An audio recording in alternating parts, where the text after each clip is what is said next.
Our story starts here where there was an ongoing race in the school. The girls were cheering from the side. Someone had reached the finish line. In just 2 minutes and 36.79 seconds, it was Chui Jing, the main protagonist of this story. The girls immediately erupted into fangirling. He looked calm as he poured water over himself, which only made things worse.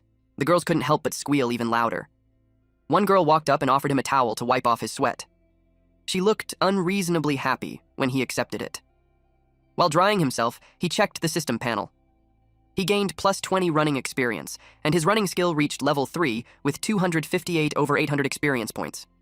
The experience gained was slightly higher than usual. Then he noticed something else. His charm had increased by plus 45. He frowned in disgust when he saw how quickly this useless skill leveled up.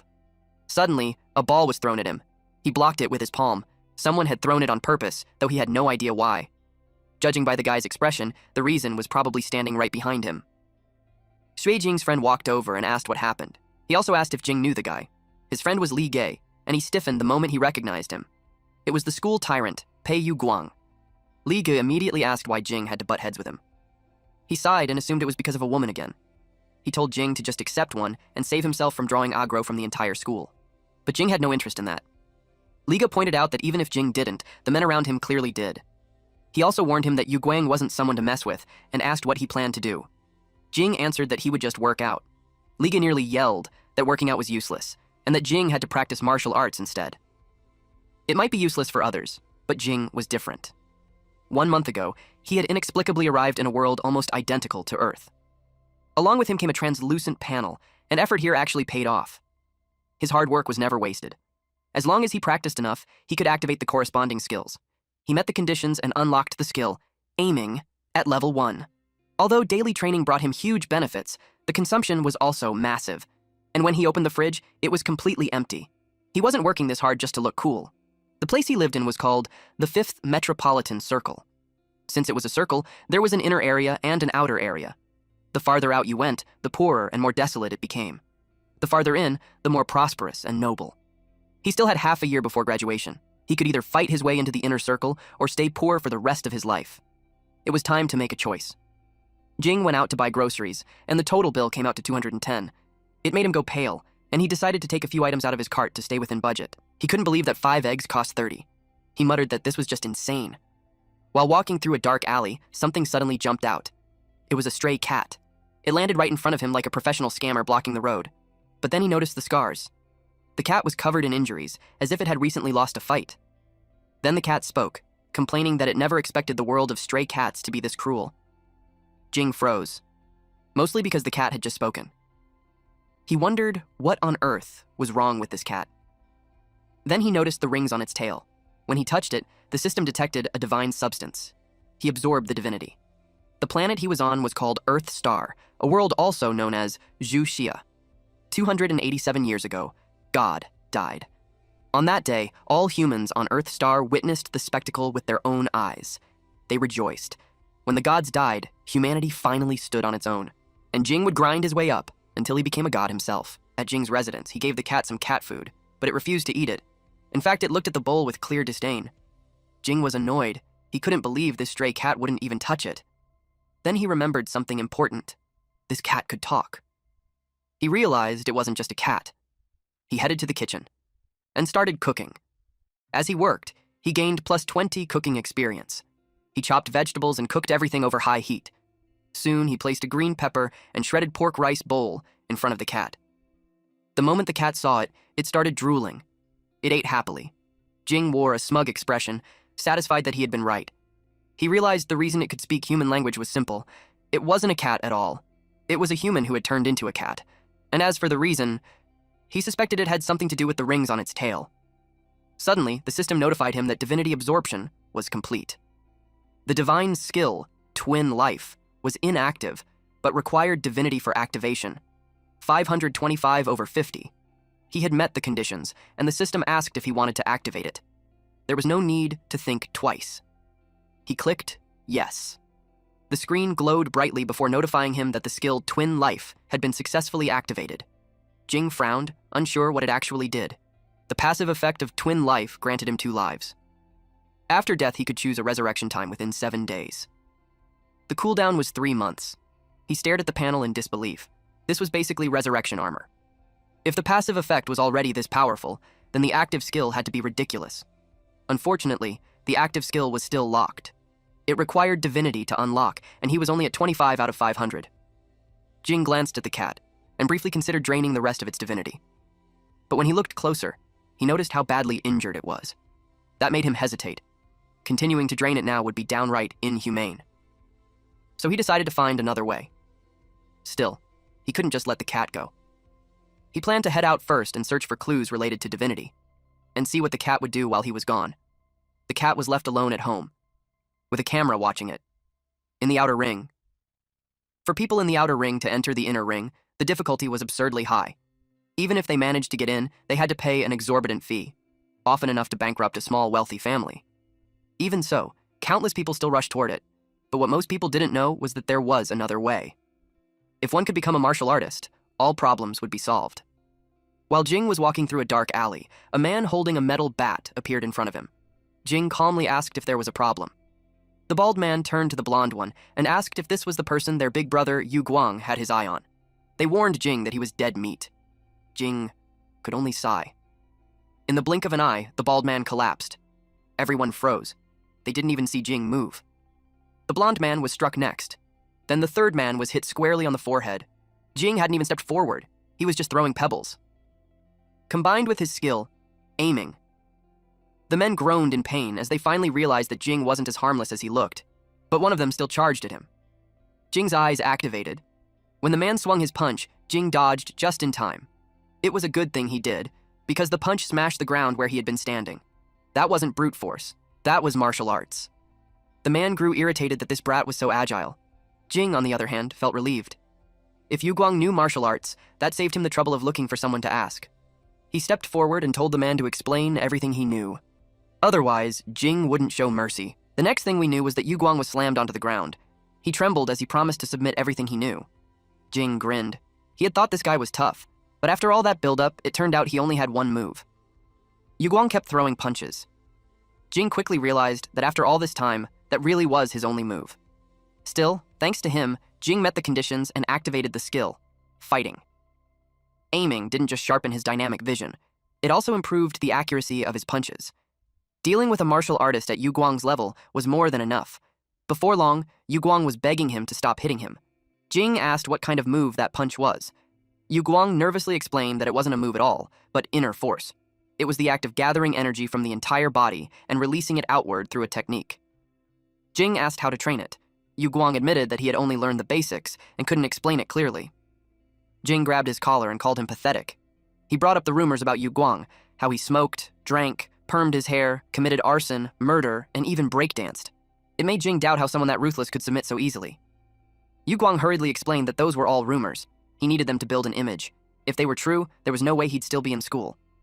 Jing slapped him and warned that if Yu Guang forgot today's lesson, he would beat him up every time they met in the future. He added that since Yu Guang liked bullying classmates, he was to write a self-criticism when he got back.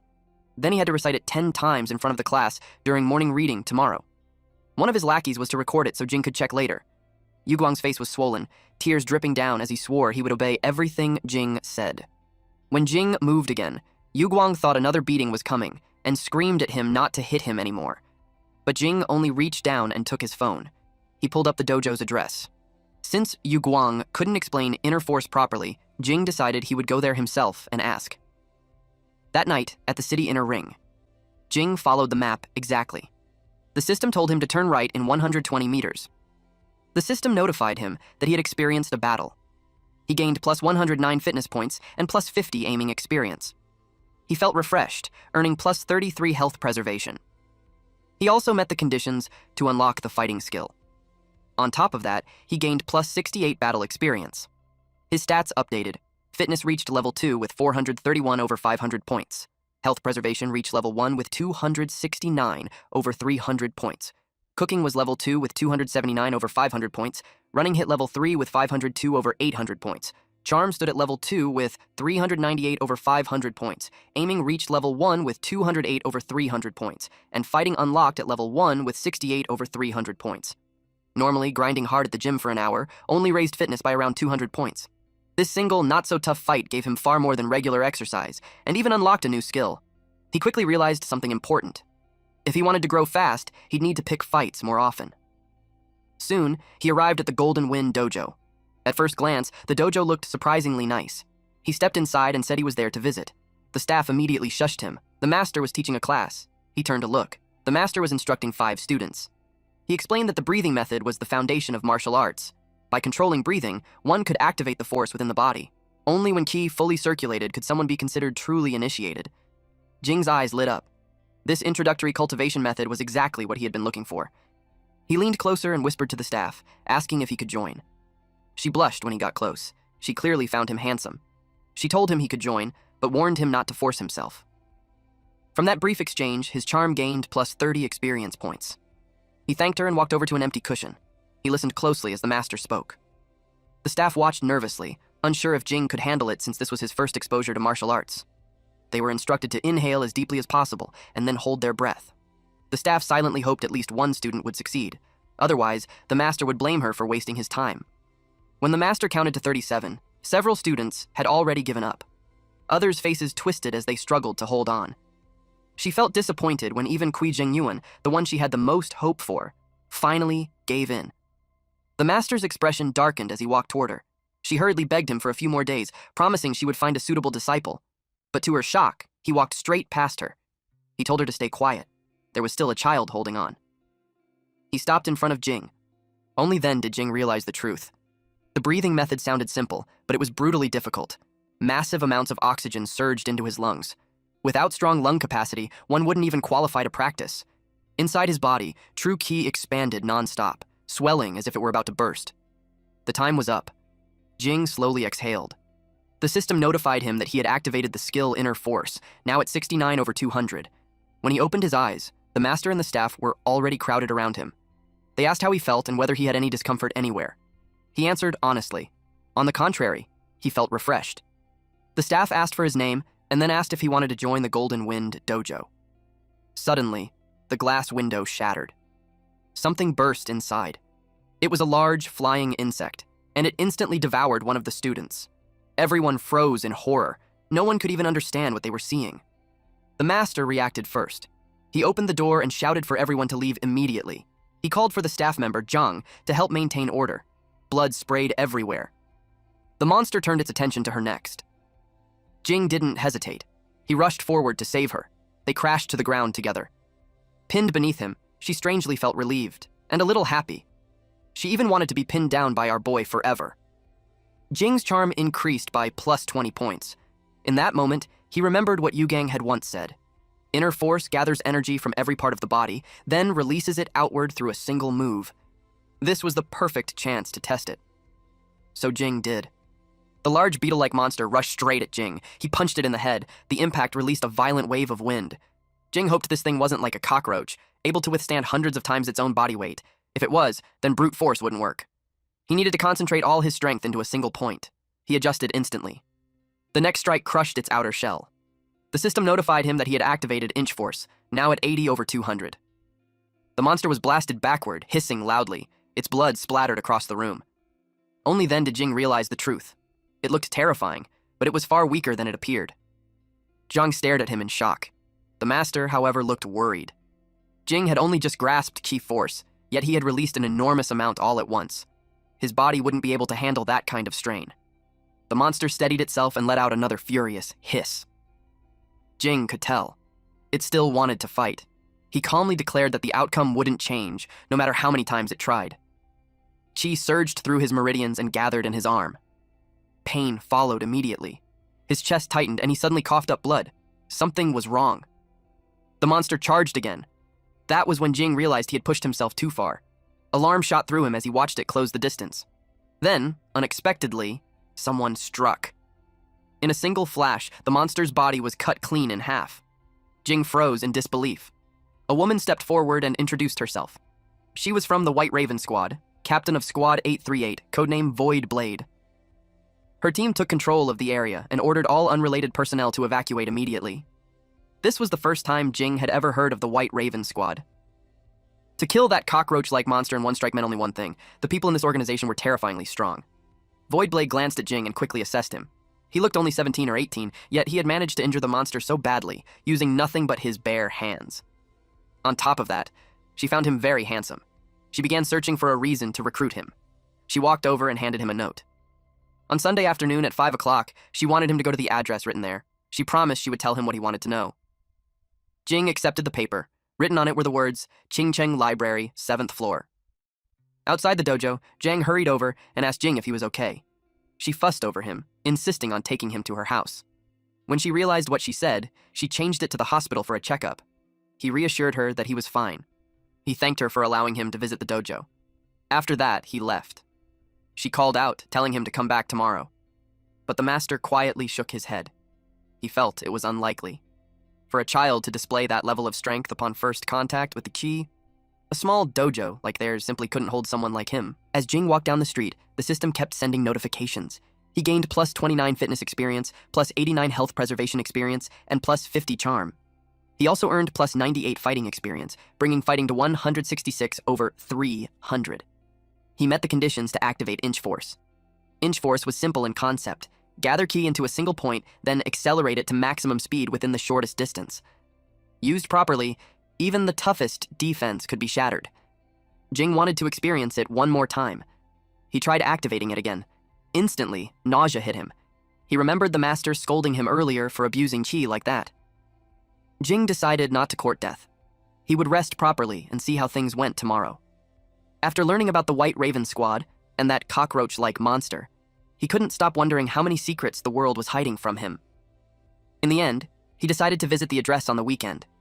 When he reached home, he noticed a light coming from his window. He checked his phone and saw what the cat was doing. It was sitting in front of his computer. The moment Jing entered and spoke, the cat jumped in surprise. He asked why it was messing with his computer. Caught red-handed, the cat still tried to play dumb. That only annoyed Jing. Since the cat refused to explain, Jing decided to settle the score later, after he got some sleep. He lay down on his bed. The cat tilted its head, sensing something was wrong.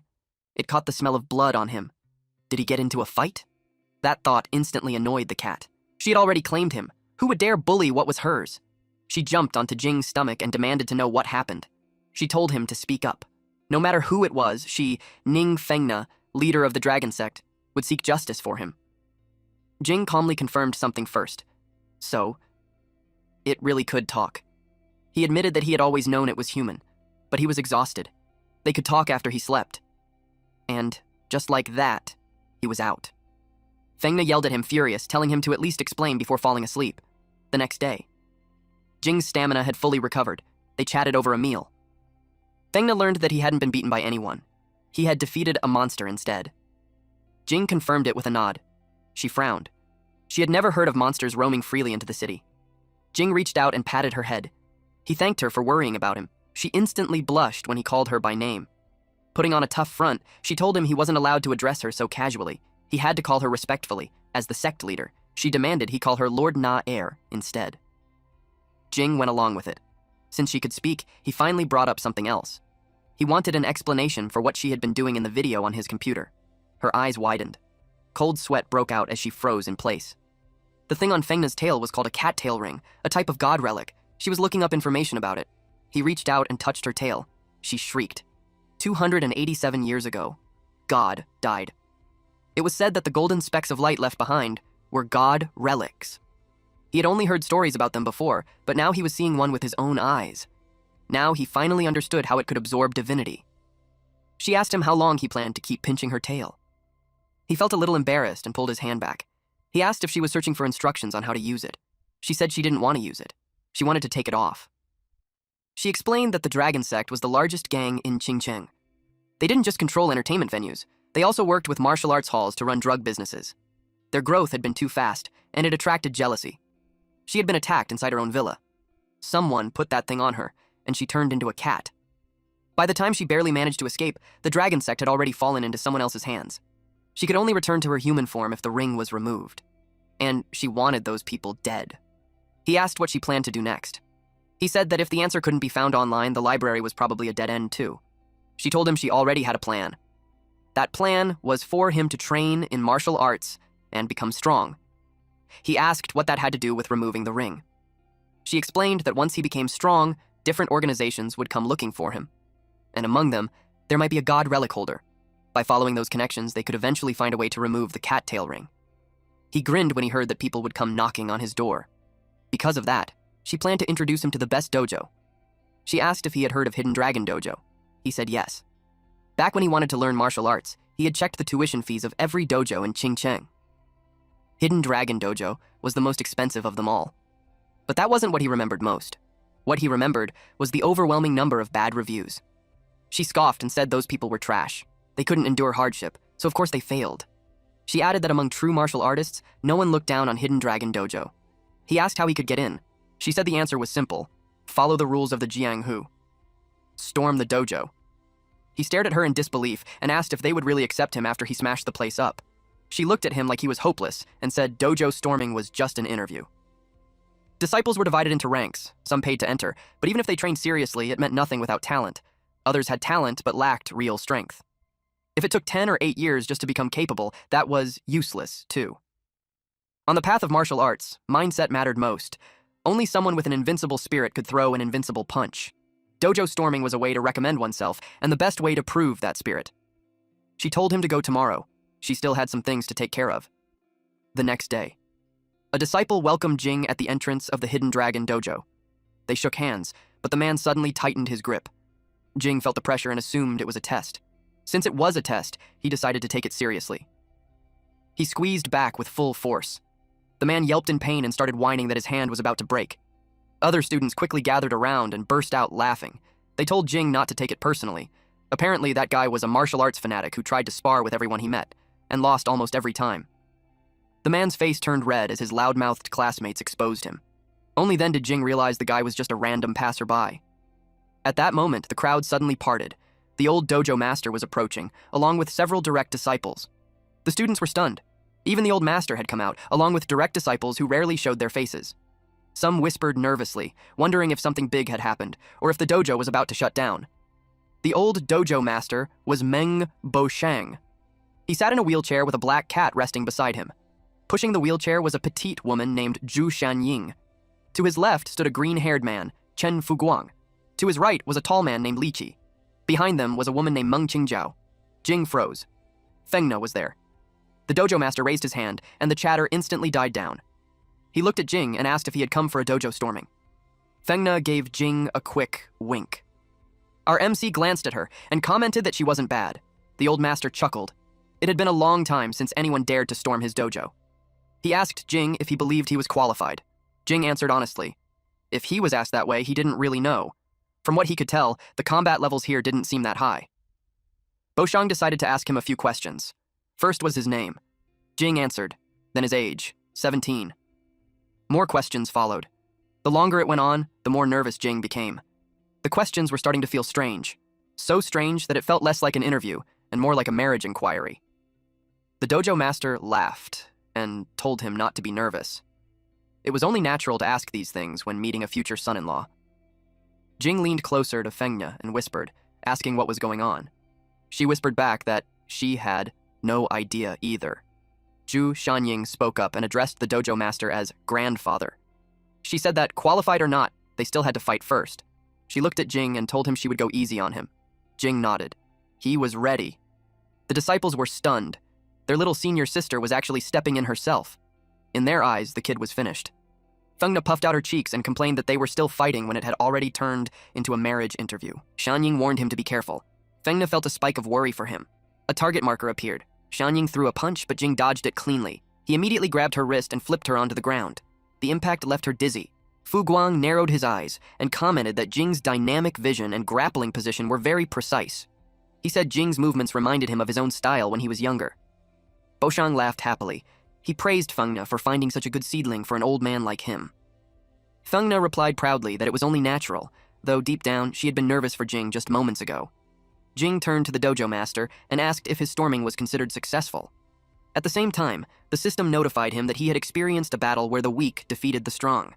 He gained plus 21 fighting experience, plus 121 fitness experience, plus 89 health preservation experience, plus 56 meow aim experience, plus 139 sports experience, and plus 50 charm. the dojo master declared that since Jing had defeated Shanying without any formal martial arts training, he was unquestionably qualified to become a direct disciple. He added that it was about time to change how Jing addressed them. Jing smiled. He greeted his master and his senior brothers and sisters. Fu Guang welcomed him as their 7th junior. Shanying looked embarrassed.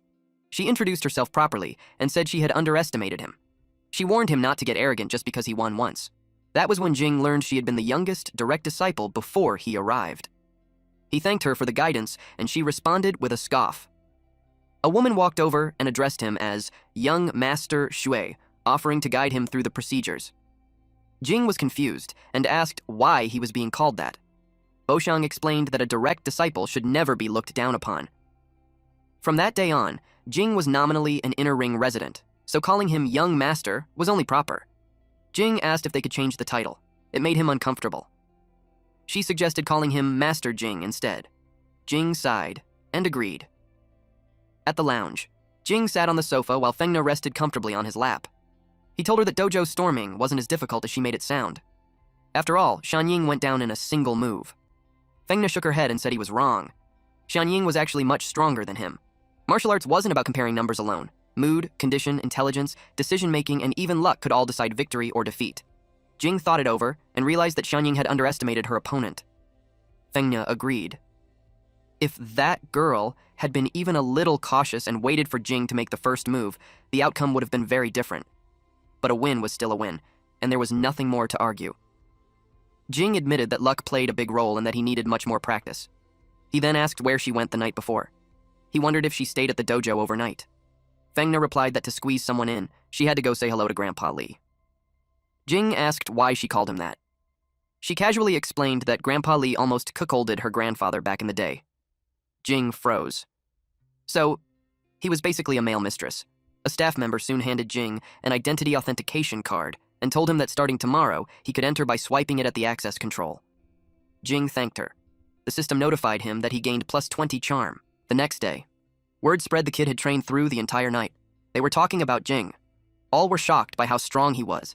He gained plus 234 XP, plus 133 health preservation, plus 79 sports XP, and plus 89 inner force XP. His inner force upgraded to level 2. He also received a large amount of favorability, increasing his charm by plus 35. Boshang trained him without mercy. Jing was forced into a squat, while the old master told him to hold on a little longer. His inner force experience increased by plus 99. Just a bit more, Boshang urged, telling him not to waste the effort he had put in all night. The system notifications kept coming, plus 99 inner force XP again and again. The system congratulated him. His inner force had upgraded to level 3. The moment it ended, Jing collapsed to the ground, landing hard on his butt. He was drained. Boshang sighed in amazement and said that among the disciples he had accepted in his lifetime, Jing was the strongest. Before long, he would be able to cultivate the Hidden Dragon Sect's cultivation method. Jing lay on the floor, breathing heavily. The moment he heard that, he forced himself upright and asked what level he needed to reach to learn it. Boshang stared at him, realizing this kid was a true martial arts fanatic. Boshang told him to hold out his hand. Jing assumed they were about to spar again. Instead, Boshang released a powerful aura. His eyes turned red. Jing felt a massive surge of true ki pour into his body. He had no idea what it was doing, and no way to resist it. Boshang asked what kind of sports Jing usually did. Jing replied that he mostly just ran and didn't do much else. Jing nervously asked if there was something wrong with his body. Boshang shook his head and said there was nothing wrong at all. In fact, Jing's body was terrifyingly perfect. Every muscle, every bone, every organ was balanced, as if molded by a god with obsessive tendencies. In simple terms, he was a martial arts prodigy. Jing knew the truth. It was all thanks to the panel. After activating the fighting skill, his body had transformed into this state. In a way, he really did count as a genius. He asked again if he could start learning the cultivation method. Boshang frowned and asked why he was in such a rush. He pointed out that Jing had trained all night, and his body was covered in injuries. Cultivating right now would be no different from courting death. Jing asked what he should do instead.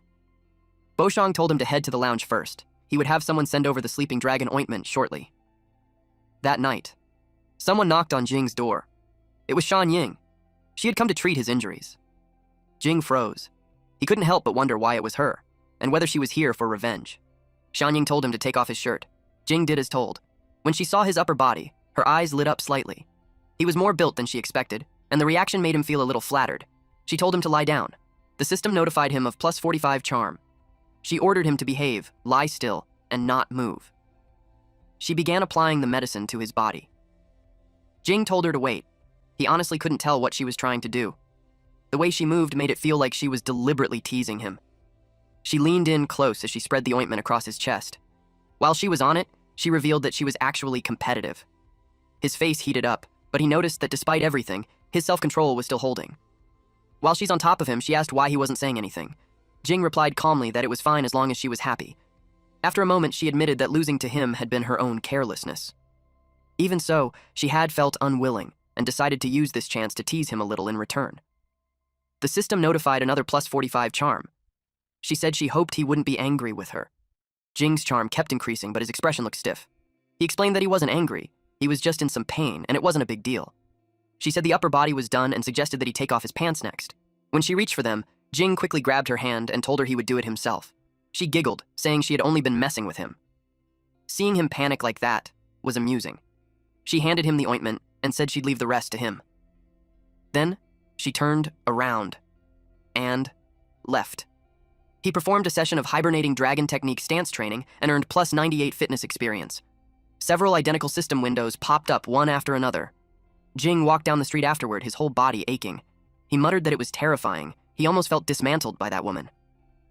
The system notified him of a level up. His fighting level rose to level 3, and his inner force increased to level 4. Jing beamed at the sight of it. With nothing else scheduled, he decided to head to the library for the appointment. As he walked, he muttered that the name White Raven Squad sounded extremely Chunabu. In reality, it was just Qingcheng's special police organization. Still, he couldn't understand why they wanted to meet in a library. At the Qingcheng Library. Jing arrived on the 7th floor. To his surprise, it was completely empty. For a moment, he wondered if he was being messed with. Then someone greeted him. He turned around. A tall woman with long blonde hair stepped into view. She introduced herself as Wu Yuqing, the Yu from Childish Yuji, and the Qing from Sunny Day Qingtian. Jing asked where Voidblade was and why she had chosen the library as their meeting place. She explained that she was Voidblade's informant. Since this was a private meeting, they couldn't use the special police station. She admitted that she had been skeptical at first, but after seeing him in person, she approved. She told him to join them. Jing asked on what grounds. She said calmly that she knew he was interested in god relics. He froze. His reaction alone was enough to confirm it. She smiled slightly and asked how he had learned about the concept of god relics. He didn't want to answer her question. Instead, he became curious about the woman herself and what kind of background she had. She said it didn't matter if he didn't want to talk. It was her fault for not explaining things first. She poured him a cup of tea. He took a sip. It was just plain water. She then poured the remaining water back into the pot. After that, she poured him another cup. She told him to taste it again. Jing was confused. It still looked like ordinary water, and he couldn't figure out what she was trying to prove. He drank it and froze. The water was sweet. She calmly explained that 287 years ago, God died. Or more precisely, a deity died. When that deity perished, countless points of light scattered across the world. They called those fragments God's blood. God's blood fell into objects, living beings, and even things born from human imagination. Anything infused with God's blood became what they now called a relic. The item in front of him was one of them. Serial number, God-1567, Sweetwater Kettle. Jing leaned closer, wanting to inspect it properly. A part of him suspected she might have just added sugar beforehand. She handed the kettle to him. The system immediately detected a divine substance. His divinity began increasing by +5 repeatedly. His total divinity climbed to 502 over 500. He confirmed it instantly. He could absorb divinity simply by touching god relics. His active skill was now fully recorded. Jing was stunned. He asked what the kettle's actual function was. Did it make water sweet without sugar? Could it boil water out of thin air? As he spoke, his divinity continued to rise, because he was still holding it. His guess was close enough. She giggled, thinking that he clearly hadn't seen much of the world yet, and somehow that made him even cuter. Jing noticed that the water level didn't seem to drop. He wondered if the kettle was infinite. She was impressed that he actually used his brain. He kept receiving notifications of divinity, increasing by +5 points. He stopped counting once he realized he could finally activate the skill. As an outstanding student of Qingcheng-affiliated high school, she expected him to understand what that meant. He thought it over and looked at the Sweetwater Kettle again. A perpetual motion machine, something capable of overturning the basic laws of the universe. He even wondered if the endless electricity in the inner ring was connected to relics like this. She told him not to overthink it. The very nature of a god relic was unreasonable. It was something no man-made object could ever copy. He asked her why she had taken the initiative to tell him all this. It was because 3 days ago, he had defeated a monster with the body of an ordinary person. Even when facing such a terrifying and unknown creature, he showed no fear at all. She handed him her card. It read, Wu's God Relic Containment and Research Company, Limited. The CEO, herself. The company was also the designated equipment supplier for the White Raven Squad. On a spiritual level, he had already surpassed most people. That was why she hoped he would join Wu's God Relic Containment Company. And since our boy would have the chance to absorb divinity, he was genuinely excited about joining her team. He promised to obey every command. To him, a God Relic Containment Company wasn't just a job. It was a god-tier workplace he absolutely had to enter. And as for me, I really like it when our protagonists are smart like this. God Relic Containment Company sounded like a place where he'd be surrounded by god relics all day. Just thinking about it made him excited. Rich and powerful? That was a solid combo. Right now, the only source of divinity came from god relics. Just the passive skill Twin Life was already this broken. If the active skill turned out to be even more unreasonable, then no one in the world would be able to beat him. The thought made him laugh out loud. Yu King could tell he was deep in his own little fantasy. She took a document out of her bag. She handed him the contract and told him to look it over. If there were no issues, he could sign it. He read through it and found that it looked like a standard labor contract, except for one extra part, a confidentiality agreement.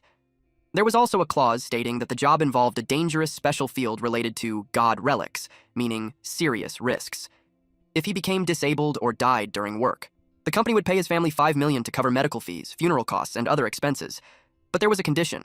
If the accident happened because of intentional actions or gross negligence on his part, there would be no compensation. That alone told him this was not a safe job. She explained that god relics were divided into 4 grades: D, harmless level; C, danger level; B, high danger level; and A, the highest danger level. In the future, only if he showed enough growth would he be involved in truly dangerous work. He wanted to ask more about A-grade relics, but she stopped him. He didn't need to think about that yet. A relic of that level wasn't something one person, or even one company, could handle. When that happened, official government agencies would step in. He asked her why she chose him. Even if he had contacted a god relic before, that alone didn't mean he was qualified. And as far as he knew, she didn't know about his panel, nor that he practiced martial arts. He couldn't believe she would invite him just based on Voidblade's one-sided recommendation. Something felt off. She pointed out that he was wrong about one thing. It wasn't that he contacted a god relic, it was that the god relic contacted him. He asked what she meant. God relics seemed to possess a certain degree of will. They would actively approach people they were drawn to. And among humans, there was a special type who could attract god relics on their own. She was one of them. And she knew that Jing Kambao happened to share the same constitution as her. To show her sincerity, she offered him that level of salary. The contract stated that he would receive a monthly salary of 200,000. After successfully containing a god relic, he would get a 25% project share, along with 1% stackable equity. Jing realized how valuable he actually was. Now it made sense why they were in such a rush to recruit him. He said the salary didn't matter much. He mainly just liked god relics. Then he signed the contract. He handed the document back to her and told her to take good care of him from now on. She smiled and said she was happy to cooperate. He told her that if there was nothing else, he would leave now. She said goodbye to him. Between the Hidden Dragon Dojo and collecting relics, his schedule was about to explode. He was worried he wouldn't have time to attend school anytime soon. He sent a message to G, asking him to help inform the teacher that he was taking a leave due to being bedridden. G replied that he could leave it to him. After all, with a monthly salary of 200,000, he wouldn't earn that much even 10 years after graduating. His top priority now was simple: get stronger. Only by becoming stronger would he have a chance to go back. He decided to check his active skill first. While walking through the outer ring, he summoned his system panel. The divinity required to upgrade Twin Life Level 1 showed 502/100. Its passive effect granted him 2 lives. After death, he could freely choose a resurrection time within 7 days, with a cooldown of 3 months.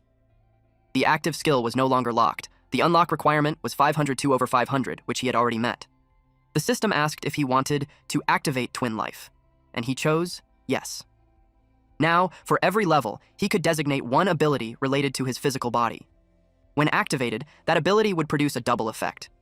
The available options were memory, physical defense, physical strength, reaction speed, movement speed, calculation ability, and concentration. In short, if he chose physical strength, he would gain double strength while twin life was active. He already had resurrection armor, so doubling defense felt pointless. His body was already tough, and his main attack style relied on aiming rather than brute force. Then a saying crossed his mind. In the world of martial arts, speed decides the winner. He chose speed. He needed a proper comparison first, or he wouldn't know how strong the skill really was. From where he stood to the street lamp ahead, the distance was about 100 meters. He decided to run once, without the skill and time himself. He started running. The result was 10.24 seconds. It wasn't great, but it wasn't terrible either. He decided to activate the skill and run back to see if there was any difference. He returned to the starting point and ran again. This time, he was so fast that only a trail of light remained behind him. His time was 5.12 seconds, exactly twice as fast. Now he understood. Twin life wasn't just a gimmick. It had real substance. For an ordinary person, improving a 100-meter sprint from 20 seconds to 12 seconds was manageable with hard training. But beyond that point, every 0.1 second improvement required 100 or even 1,000 times more effort. Without extreme talent and massive resources, it was nearly impossible. Hypothetically, in a high-intensity hand-to-hand fight where even the smallest mistake meant death, activating the skill would create acceleration that completely defied logic and intuition. That would be a guaranteed kill. He was very satisfied with twin life. It ignored physical laws and natural limits, making it a truly divine skill that broke the rules. While his body was still warm, he wanted to test it a few more times. But to his surprise, the skill had already entered cooldown. From activation to now, only 20 seconds had passed. He realized he would need to use this ability very carefully in the future. He also had no idea when it would recover. With that, he decided to head home. After training all day, his entire body ached. When he arrived home, he planned to take a bath first, then enjoy a long, peaceful sleep. Tomorrow, he would still need to go to the dojo. His vision suddenly turned dark. The next day, he was lying outside near the staircase when his phone rang and woke him up. He realized he had been asleep for 6 hours. He had no idea why he ended up sleeping in the hallway. The first thing he did was check Twin Life's recovery. His eyes lit up when he saw it was almost fully refreshed. Based on that, he quickly figured it out. Every 1 second of Twin Life usage required 1,000 seconds of cooldown recovery. If he used it to the limit, it would take around 6 hours to recover completely. Just then, a message popped up from Shanying asking why he still hadn't come to train. Only then did it hit him. He was late. He rushed off immediately. Eventually, he arrived at the Hidden Dragon Dojo. He burst the door open. Shanying was helping a student stretch into a split when she saw him. She immediately rushed over and said he arrived just in time. She grabbed his hand and pulled him to the center, announcing that they would spar to demonstrate the proper use of Jin Force. The students started whispering among themselves, placing bets on who would win. One guy was confident it would be Shanying. In his mind, she had only lost last time because she was careless. Jing had just started learning martial arts. There was no way he could win again. A few even hoped she would go easy on him and not break him. Jing knew that even though she called it a demonstration, she was really trying to reclaim the reputation she lost last time, and this time she wouldn't be careless. But that didn't bother him. For him, this was the perfect chance to test his own ability. After briefly asking for her guidance, he activated Twin Life Level 1. She was about to strike him with her palm, but he vanished in an instant. The next second, he grabbed her arm and slammed her to the ground. The impact left her dizzy. She couldn't understand how she still lost when she had clearly used her full strength. He calmly declared that she had handed him the win. He gained plus 97 fighting experience. He also gained plus 81 fitness experience and plus 49 health preservation experience. On top of that, his aiming experience increased by plus 26, his sports experience increased by plus 69, and sports upgraded to level 2, 9 out of 500. Only then did he realize something important. This was no longer considered a weak defeating the strong. After activating Twin Life Speed, the system no longer judged him as weaker than Shanying. Shanying had rich combat experience and was fully on guard, and yet she still couldn't react in time. That made him realize just how terrifying his power had become. From now on, his training would focus on fully mastering the speed difference. Moments later, Fu Guang waved at him and asked if he wanted to practice the hibernating dragon technique together. He accepted his 5th senior brother's invitation. Later on, Fu Guang was in complete disbelief. He had thought the rumor about Jing practicing the hibernating dragon technique for one night was just bragging. But now, he could clearly see it. Jing had almost cultivated Dragon Ki.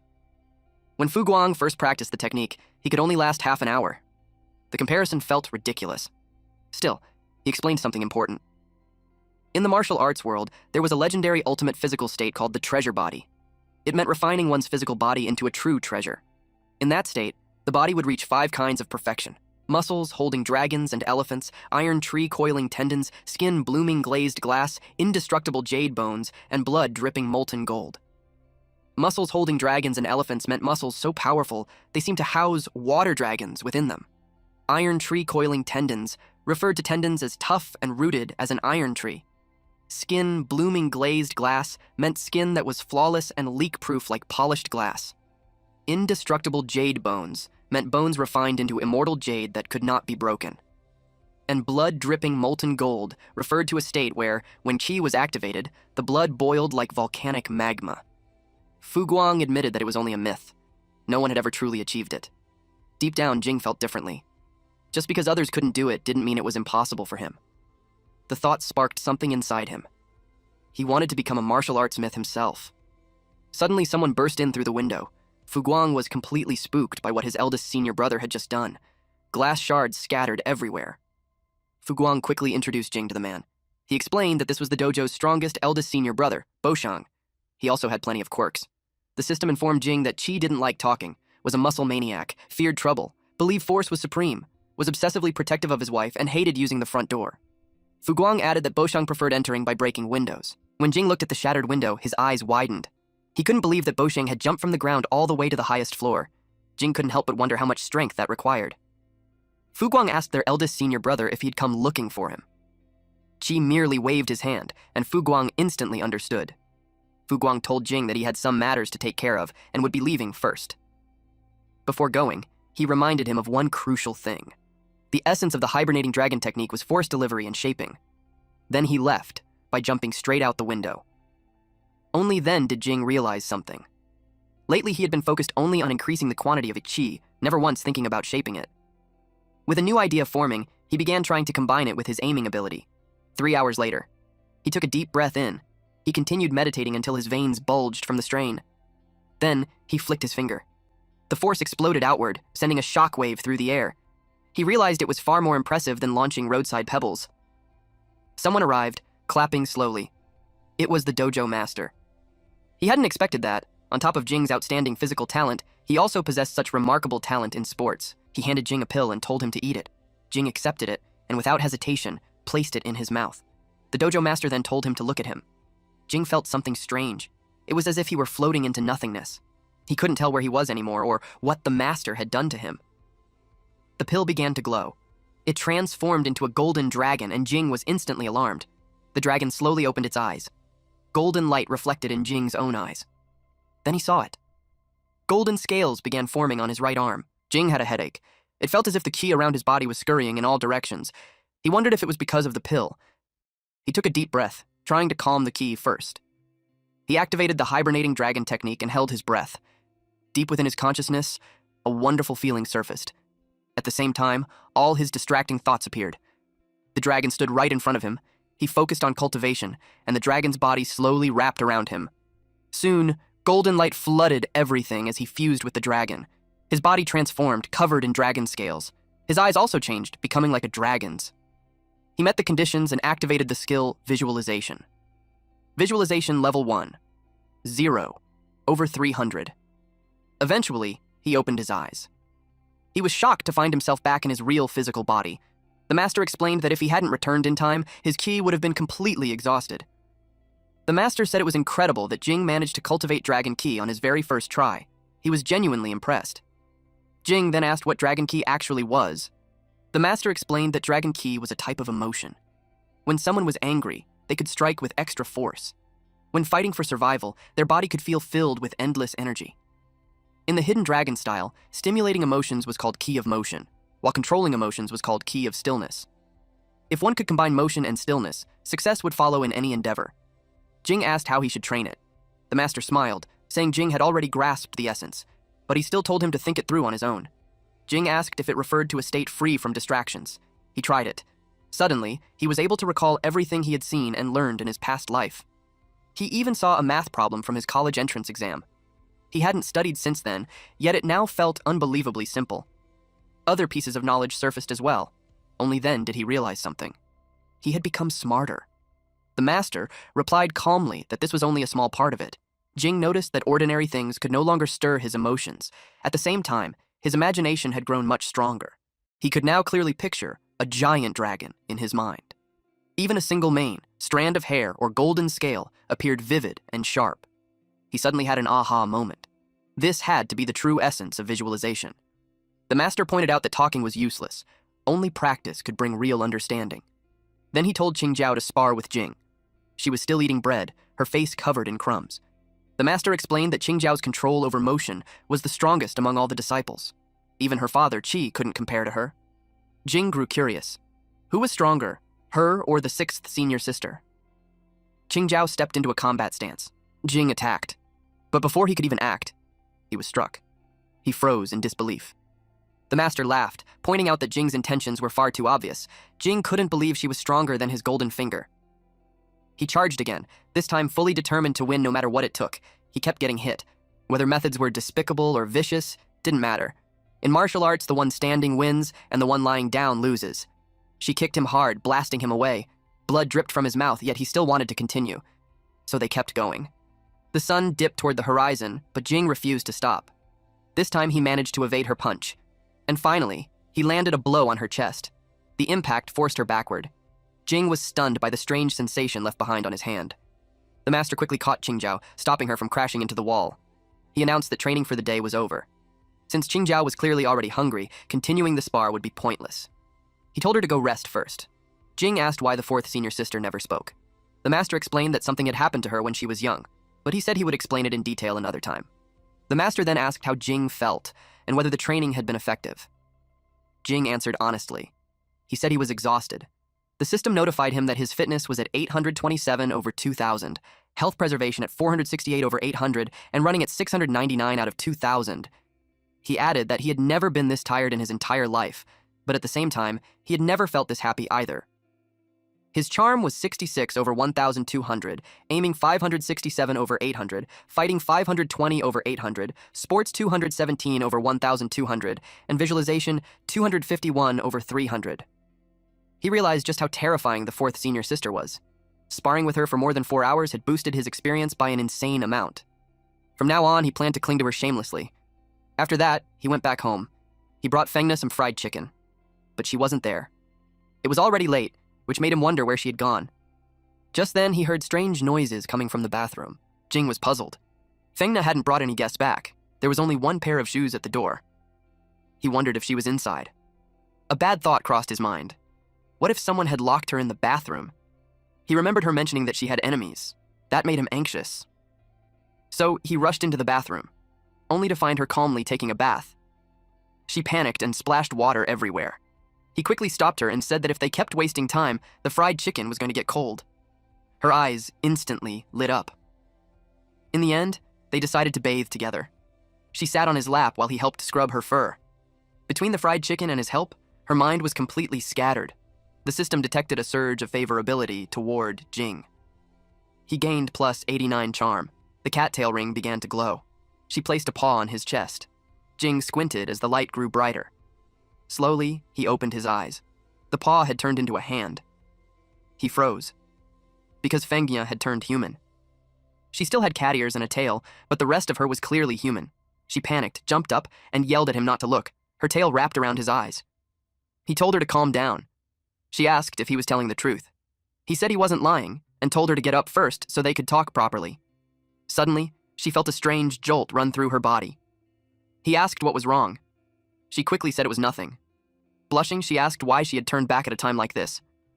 Jing guessed that they might have accidentally triggered the god relic's transformation. That caught her attention. Then she realized something. Just moments ago, she had generated a tiny bit of charm toward him. Jing asked if a small spark of that feeling, plus fried chicken, was enough to turn her human again. The trigger condition sounded completely ridiculous. She also noticed the cat ears, sharp canine teeth, and tail were still there. That only made her more annoyed at the useless junk left behind by that so-called god. She warned Jing not to misunderstand anything. This was clearly an accident.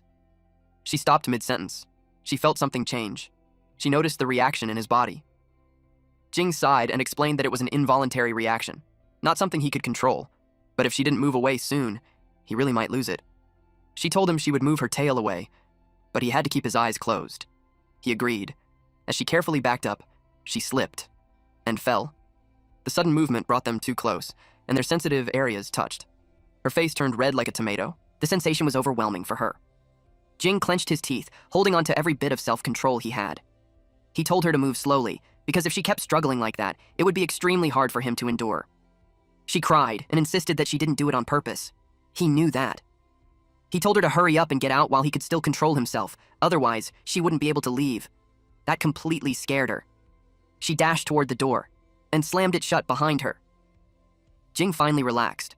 Only then did he dare open his eyes. An hour later, he stepped out of the shower and saw that she had already turned back into a cat. She didn't understand why. After calming down, she had simply reverted on her own.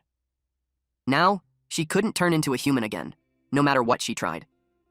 The situation baffled her. He sat beside her and reached out to pet her, but she dodged away. He understood her reaction, especially after what had just happened. He told her that he had recently met someone knowledgeable about god relics. Tomorrow, he would go ask about her specific situation. Maybe there was a way to help her turn human again. She began imagining what she would do if she transformed one more time. She would torture him. The thought made her laugh evilly. Jing could only sigh. The next day.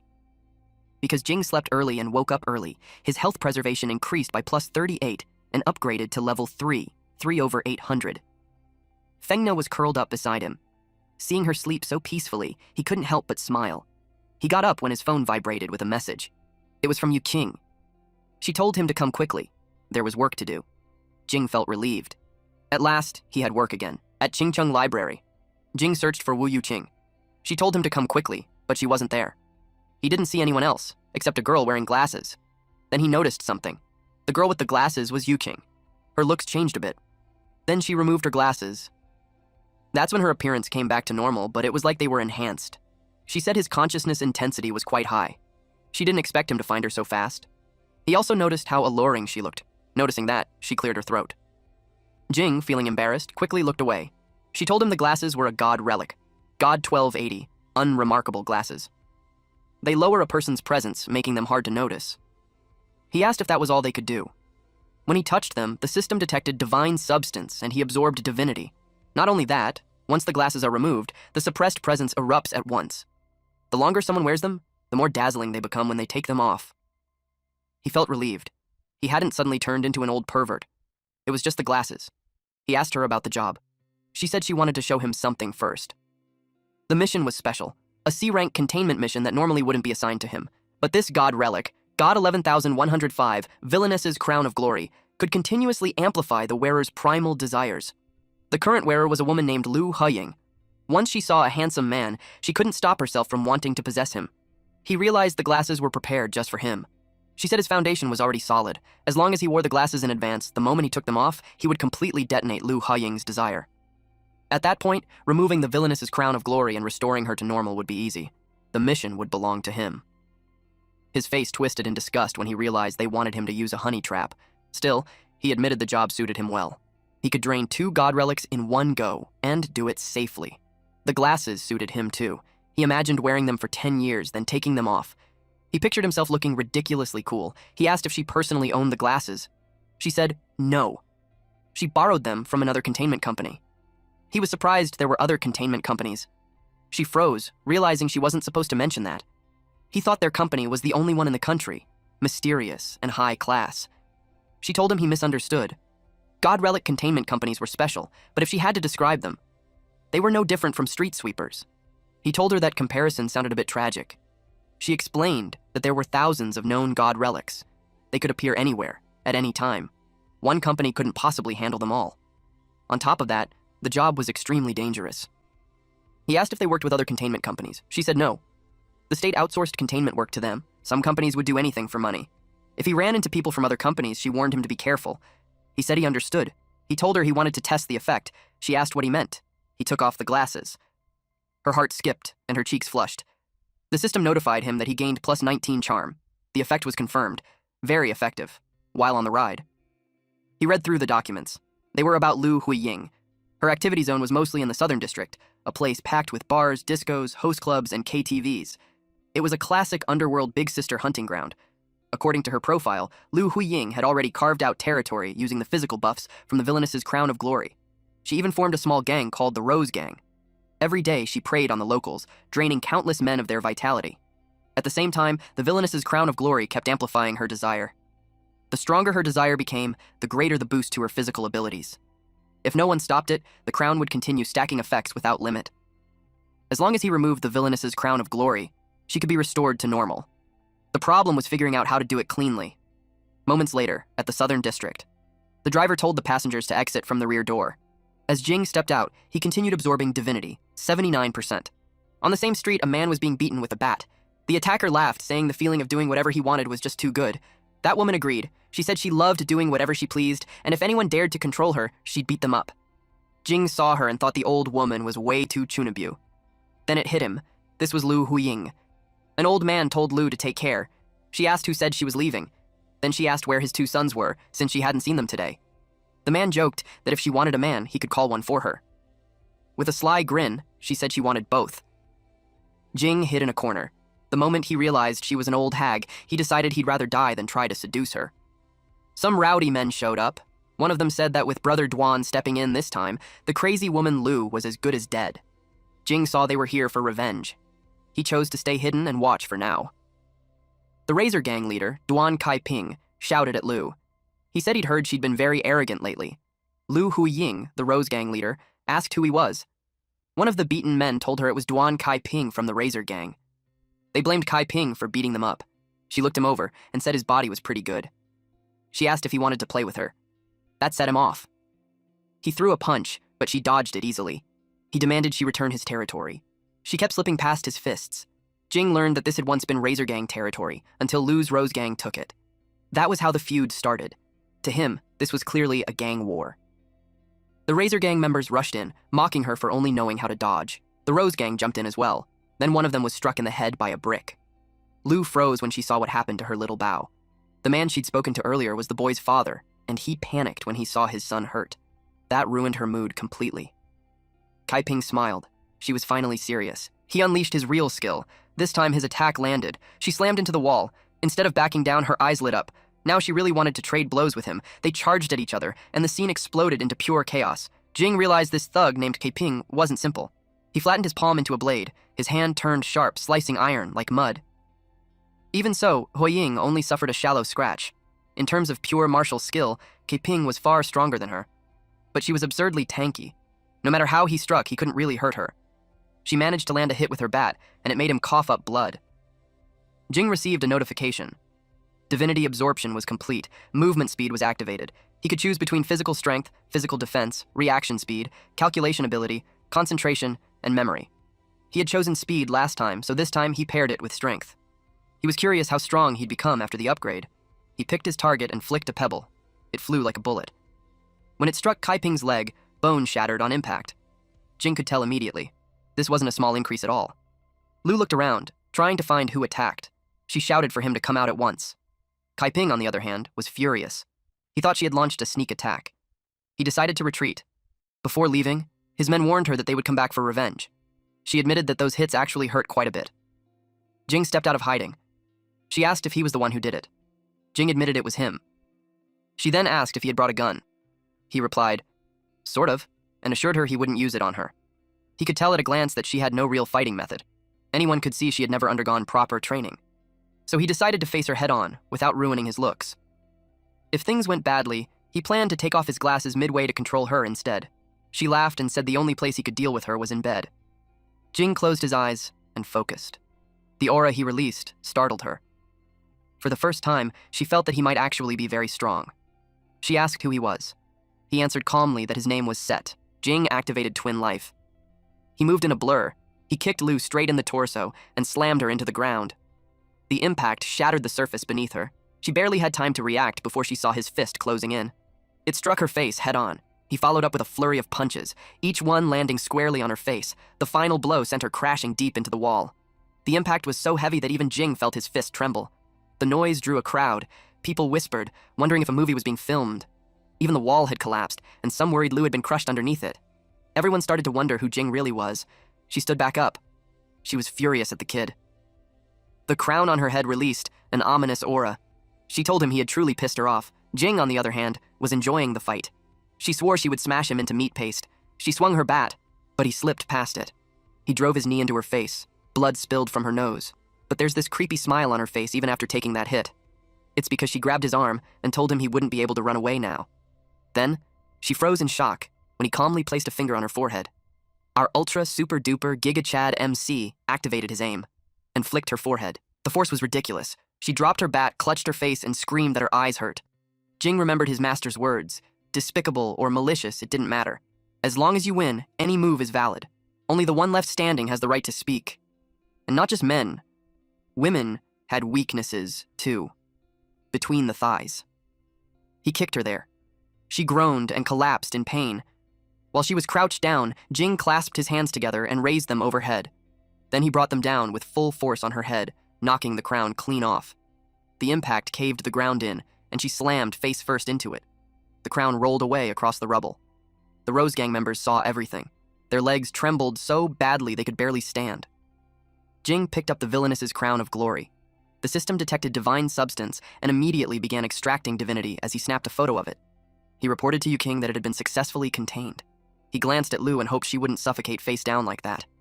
As for punishment, for all the evil she committed after wearing the villainess's crown of glory, he decided to leave that to the people she had oppressed during those days. He noticed the absorption speed had increased. He was about to check what changed on the screen when a man in a suit called out to him. Our MC turned his attention towards the voice. The man demanded that Jing hand over the item in his hand, saying he wasn't qualified to touch it. The divinity absorption had already reached 71/100. This was a critical moment. Jing couldn't allow any interruption, so he asked calmly what the man would do if he refused. The man released a terrifying aura and asked if Jing was looking for death. As the man stared at him, system panels popped up. Body level estimation, 1.7 to 1.9. Body mutation rate, less than 1%. Traces of martial arts cultivation detected, no obvious body part specialization. Combat mode, unable to calculate. Comprehensive danger level, 2.1 to 2.5. The man estimated Jing was only 16 or 17, likely living somewhere like the Outer Ring countryside, yet his level had already crossed 2. Even so, still too weak. While approaching Jing, he told him that he would give him one last chance, but then Jing aimed a kick straight at his crotch. He cursed him as a despicable martial artist who relied on dirty tricks every day, so he stayed on guard. But to his surprise, Jing suddenly fled, shouting that he was a pervert, since no normal person guarded against that move. He yelled at him to stop running because he was going to kill him. Jing wondered if this man was a containment agent from another company. Something about his body felt wrong. It was stiff, like mechanical parts bolted together. The man rushed forward to grab him. He almost caught Jing, but Jing twisted, slipped free, and kept running. The man clicked his tongue in annoyance. Jing knew he couldn't afford to stay involved with this guy any longer. The divinity absorption was already at 81/100. Then he was suddenly punched straight through a wall. He barely blocked it with his arm, but the impact still blasted him through several more walls. He realized that no matter how far he ran, this man would eventually catch him. The system notified him that divinity extraction was complete. The skill, Shadow Flame, was inactive, and the required divinity for activation was 539/500. All conditions were met. The system asked if he wanted to activate it. He pressed yes. The man demanded that Jing hand over that thing, promising he'd only break one hand and one foot, and would spare his dog's life. He froze when Jing suddenly clamped a hand over his mouth. At that moment, he realized Jing was a recipient. Jing wondered if the man was talking about him. The man answered that there was no one else. He noticed the black flame surrounding Jing and the strange aura. That was when he realized he was facing a recipient. Jing had activated Shadow Flame, level 1. The divinity required for an upgrade was 39/100.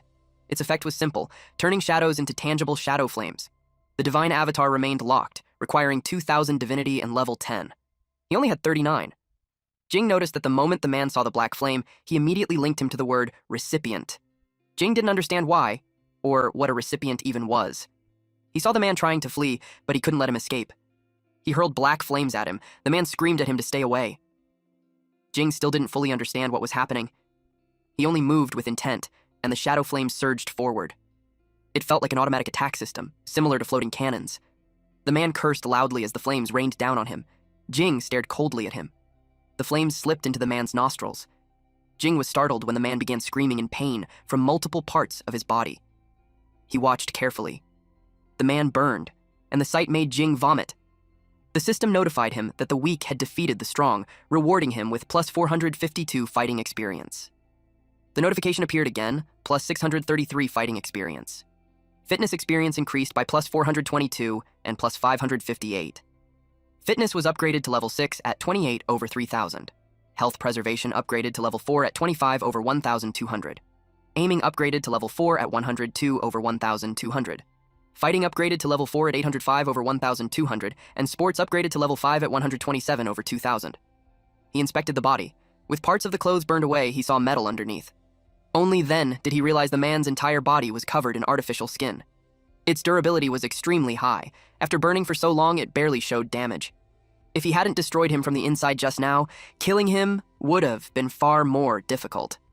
In comparison, although the stone looked hard, it was reduced to that state after only a short time.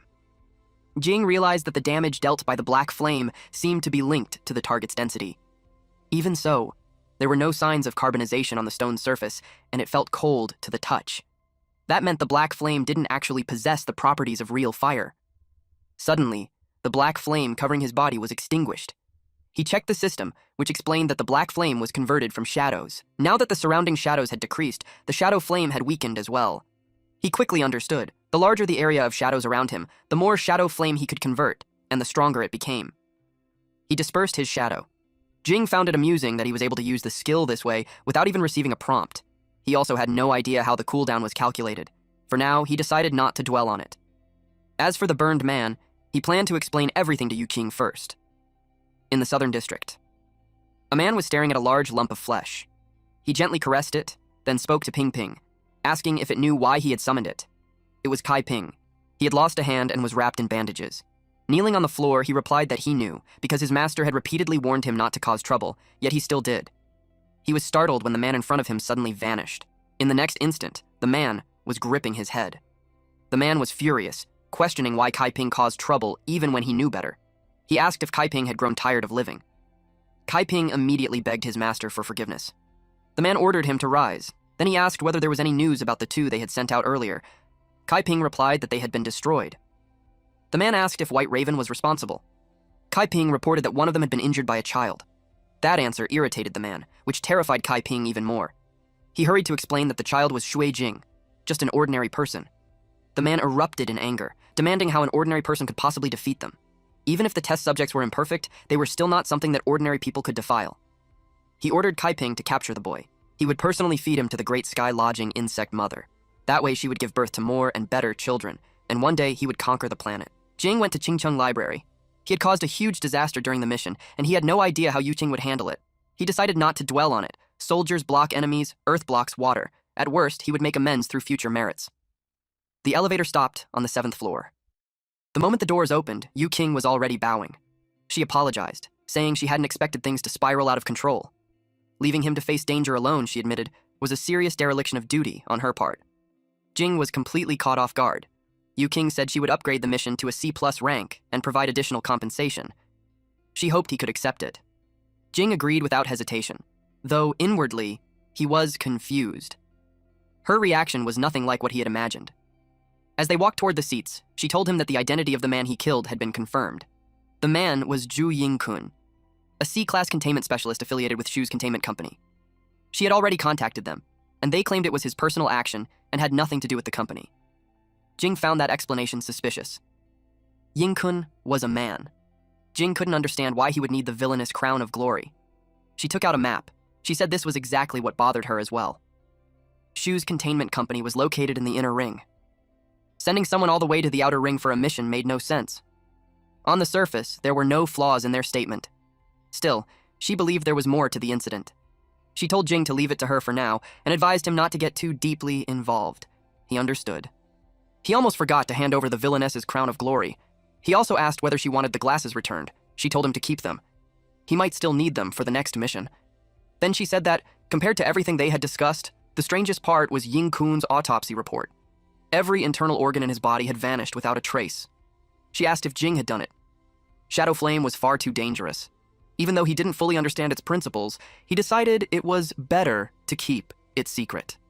He took off his glasses and, with a calm smile, said he couldn't tell her. Her face instantly reddened, and her heartbeat sped up. She quickly replied that if he didn't want to say, then he didn't have to. Everyone had secrets, and she respected that. Then she told him to put his glasses back on. Instead, he stored them away. It was just an artifact, after all. Then he asked what she had given him. She explained that it was a containment card. With it, carrying out containment missions in the future would be far more convenient. Jing felt a surge of relief when he realized this meant he was officially recognized. She confirmed it. When she snapped her fingers, hidden doors along the floor slowly opened. She told him that, aside from the privileges of official personnel, all the data stored in the library would now be completely accessible to him. She still had work to handle, so she told him to go inside and look around on his own. He waved goodbye and told her to take care. The first thing on his mind was finding clues about the cattail ring. He walked into the aisles. As he looked around, it felt like stepping into a world of its own. All the data was categorized by relic. He spotted God 018, Death Goddess's unreasonable favor. He hadn't seen it before, so it caught his interest. He tapped his card. Access denied. Insufficient permission. He tried another one. God 069, Cinderella Boy. The number was far back enough that he expected it to be accessible, but the result was the same. Denied. He tried several more relics. Still no permission. He kept circling the area until exhaustion set in. Nothing worked, despite Yu King saying everything here was completely open to him. A sense of frustration crept in.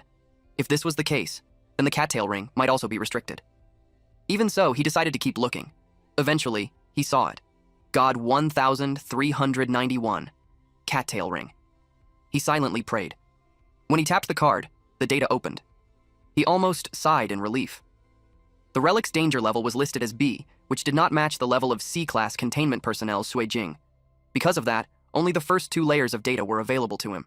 He had always thought the relic merely turned people into harmless kittens, yet it was ranked alongside god relics capable of destroying entire streets. He pulled out a chair and sat down to read. The record stated that after wearing the ring for 1 month, the holder could freely switch between human and cat forms.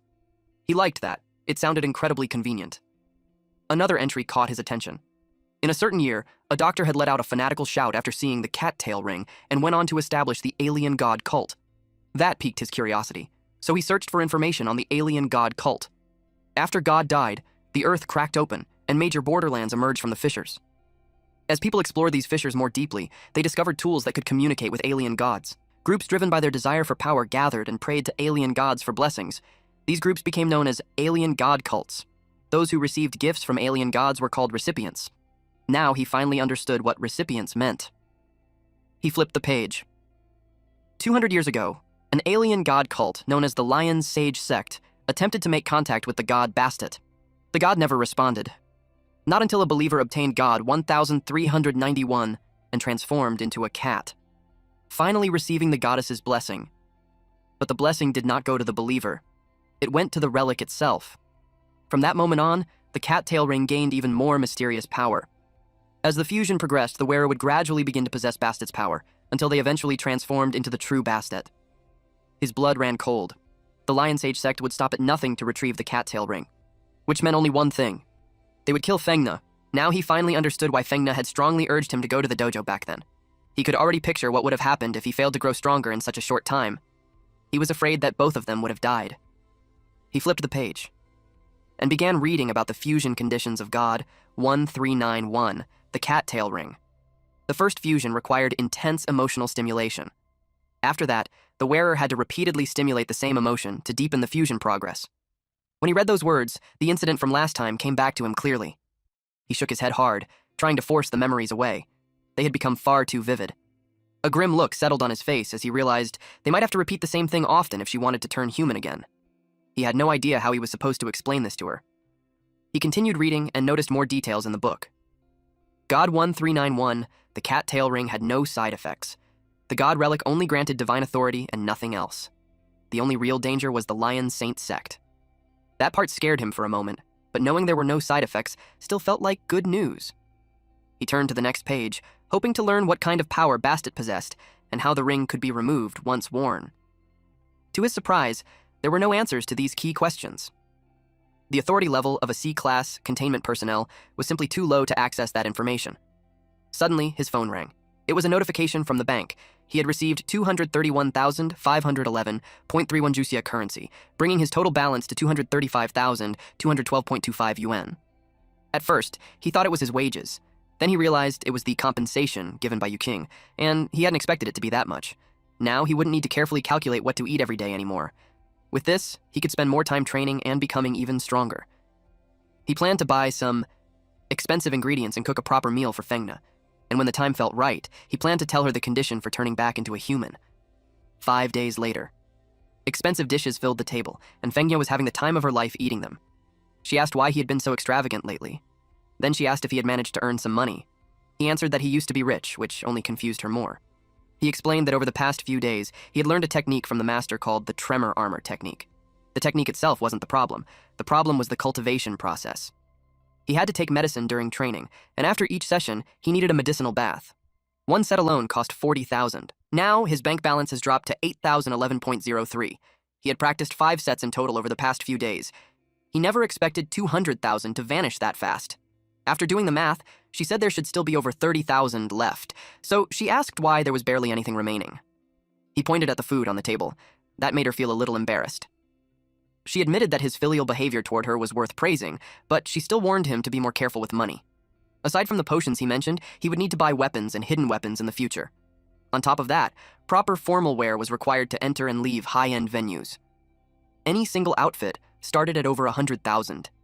He thought that price was insane.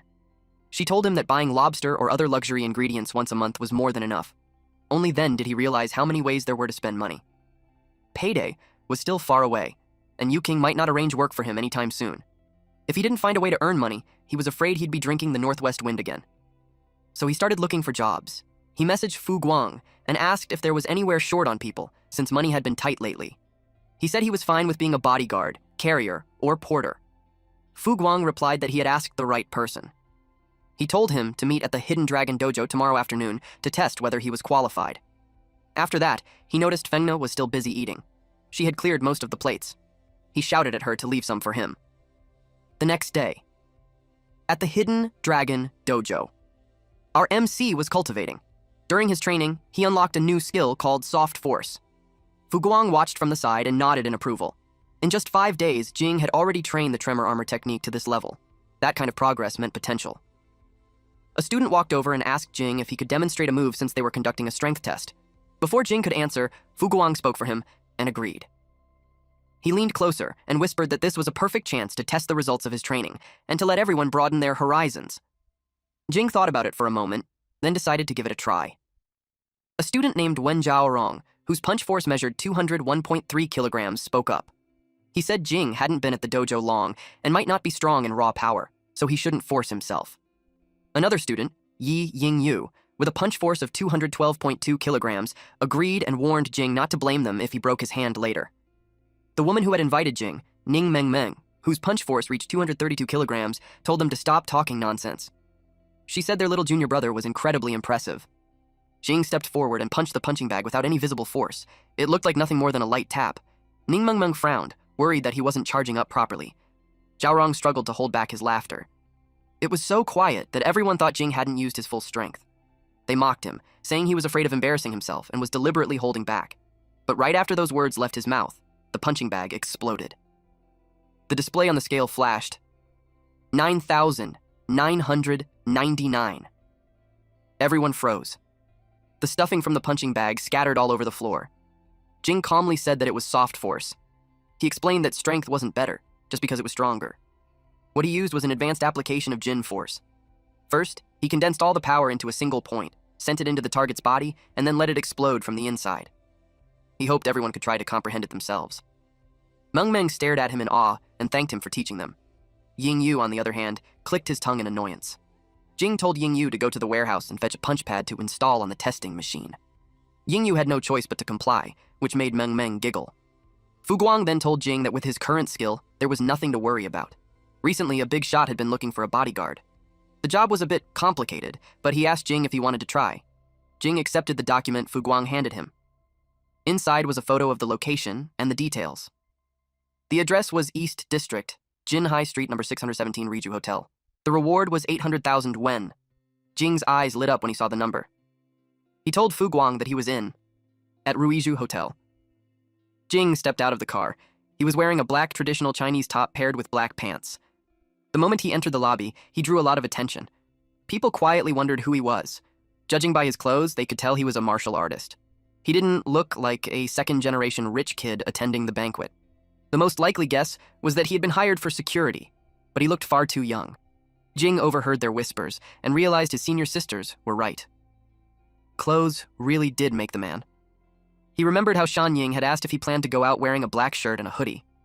He had asked what was wrong with that, since it was comfortable. She told him that clothes make the man. If he dressed too cheaply, people would naturally look down on him. Still, she said it didn't matter, because she had already prepared clothes for him. Then she pulled out a red suit from a famous designer. He immediately said it was too flashy. He argued that he wasn't going on a blind date. Just then, someone tapped him on the shoulder. It was Qing Jiao, holding a set of black clothes. Shan Ying instantly argued with her, saying she was too cunning and claiming that she had been first. Jing silently concluded that senior sister Meng was still a cut above the rest. Some women nearby noticed him and found him handsome. One of them even suggested asking for his number. A man wearing a red beanie asked if Jing was a high-level disciple of the Hidden Dragon Dojo. The man in the white suit beside him replied that he didn't recognize the kid. The man in red then said that the dojo must have accepted a new disciple. The man in the white suit added that the Dragon King, Li Qi, had once said he wanted to accept 7 disciples, but the 7th had to be a true prodigy with exceptional root, bone, and talent. Otherwise, he would rather not accept anyone at all. He glanced at Jing and commented that the kid looked more like a pretty boy. He wondered how strong he could really be and said there was no way Jing could be Li Qi's disciple. The man in red pointed out something else. Jing's lower body was extremely stable. Every step he took was the exact same distance, no more, no less. His upper body didn't sway at all. His body control was terrifying, and his force delivery had clearly reached a very high level. The man in the white suit didn't care.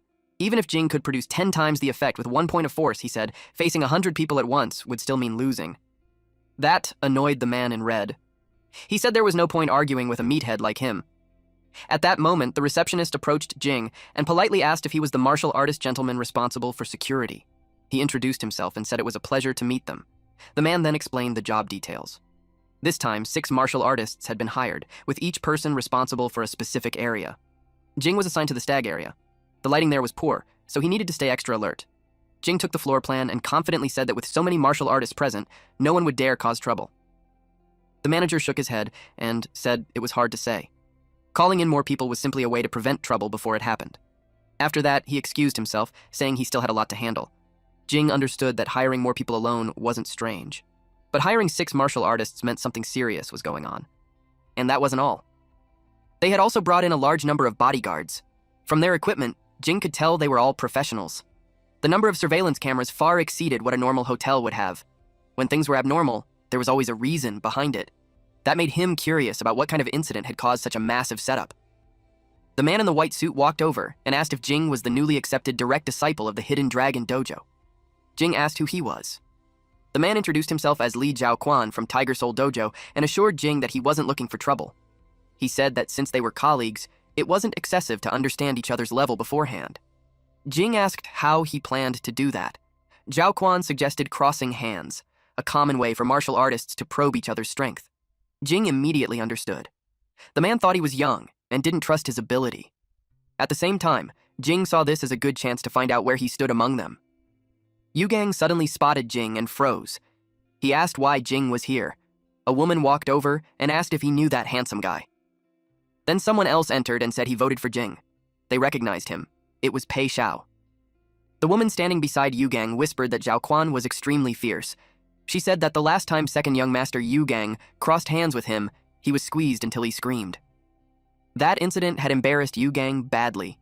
Another woman pointed out that there seemed to be no movement from the handsome guy's side, so she thought Zhao Quan wouldn't lose. Jing calmly clarified that it wasn't that there was no movement, it was just that ordinary people couldn't see it. Only then did they realize something was off. Jing looked thin and weak on the surface, but his body had been tempered countless times. It was already as hard as steel. His ki was clean and pure, far beyond anything Zhao Quan could compare to. Xiao told Yu Gang to wait until the contest was over. After that, he wanted Yu Gang to introduce him to the young hero. Yu Gang quickly agreed. Deep down, Yu Gang felt shaken. He couldn't understand how Jing had become this strong. It felt impossible. Zhao Quan, on the other hand, sensed that Jing had almost no visible ki at all. That made him smirk. He took it as proof that the kid was just a rookie. He told Jing to pack his bedding and go home early. Jing could feel that Zhao Quan's strength was indeed impressive. It was clear he had trained bitterly for a very long time. However, compared to Jing, it was still lacking. Jing stood there calmly and even smiled. Zhao Quan suddenly felt something was wrong. Jing's force surged without warning, becoming overwhelmingly strong. Panic flashed through Zhao Quan's mind. He could no longer suppress it. He struggled desperately. Then, without warning, his wrist snapped. Jing was stunned. The sound alone told him this was bad. Zhao Quan slowly pulled back his limp hand. Jing asked him if he was okay. Zhao Quan laughed, straightened his back, and said he was fine.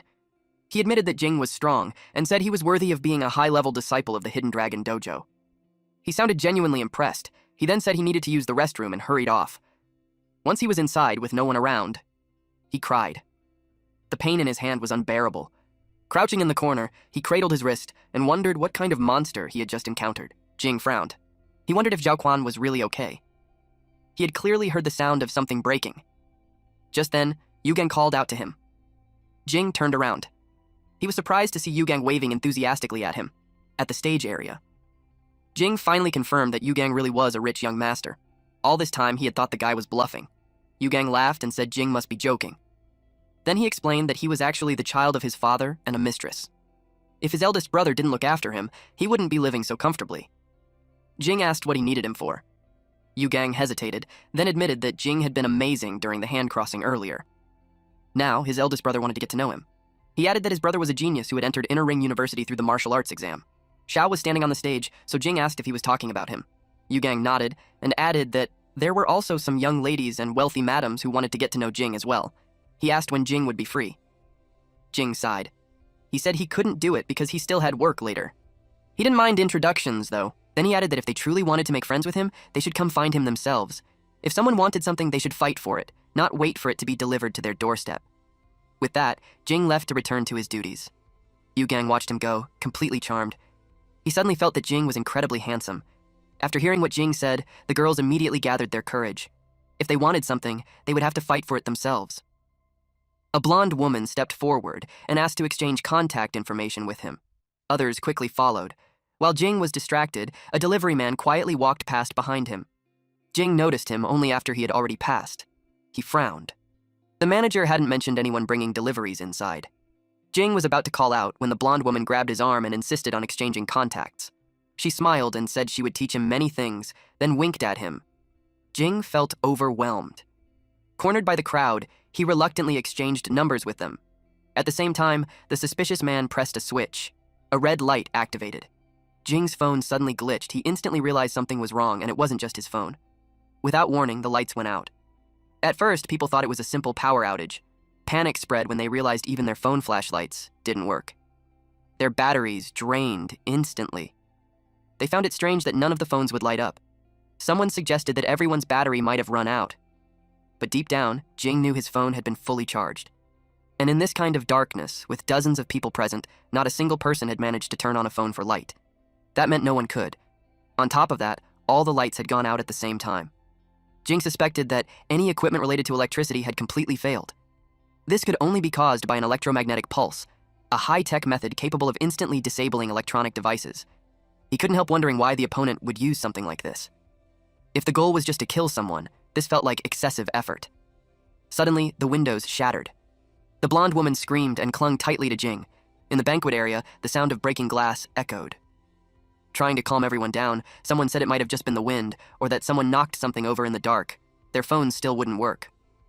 Another person started calling out for old Wang, saying he had been right beside him a moment ago. Yugang managed to light a lighter. Xiao immediately sensed that something was wrong. He ordered everyone not to move and told them to gather together, back to back. They followed his instructions. Then they noticed something move. While everyone's attention was drawn elsewhere, one person was taken away. When they realized what had happened, President Zhang was gone.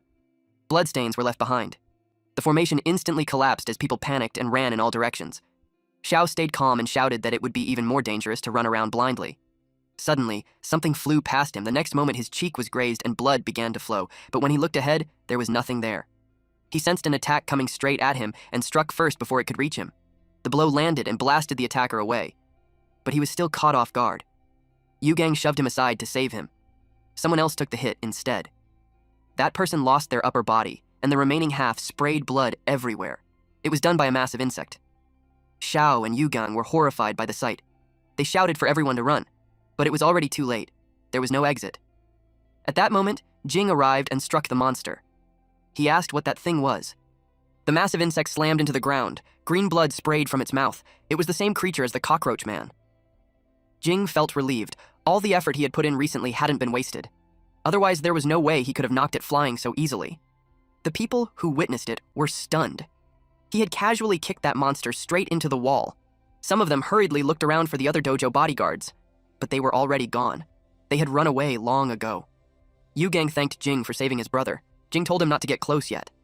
That thing wasn't dead. The monster suddenly lunged at him. Jing sensed that its vitality was far more stubborn than last time. Had it evolved and grown stronger? He decided to test it first. If he couldn't handle it, he would retreat. He wasn't about to risk his life for that amount of money. He drove his elbow into its back.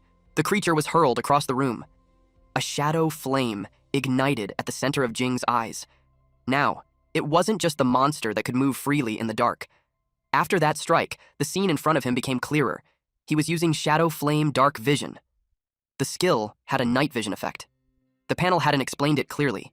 Otherwise, he would have used it much earlier. In the darkness, they moved with ease. Zhao Quan stared in disbelief. Jing was actually fighting that monster to a standstill. But Xiao shook his head. On the surface, Jing seemed to dodge at just the right moments. But if one looked carefully, Jing hadn't retreated even a single step. Only then did Zhao Quan realize the truth. Jing was protecting them.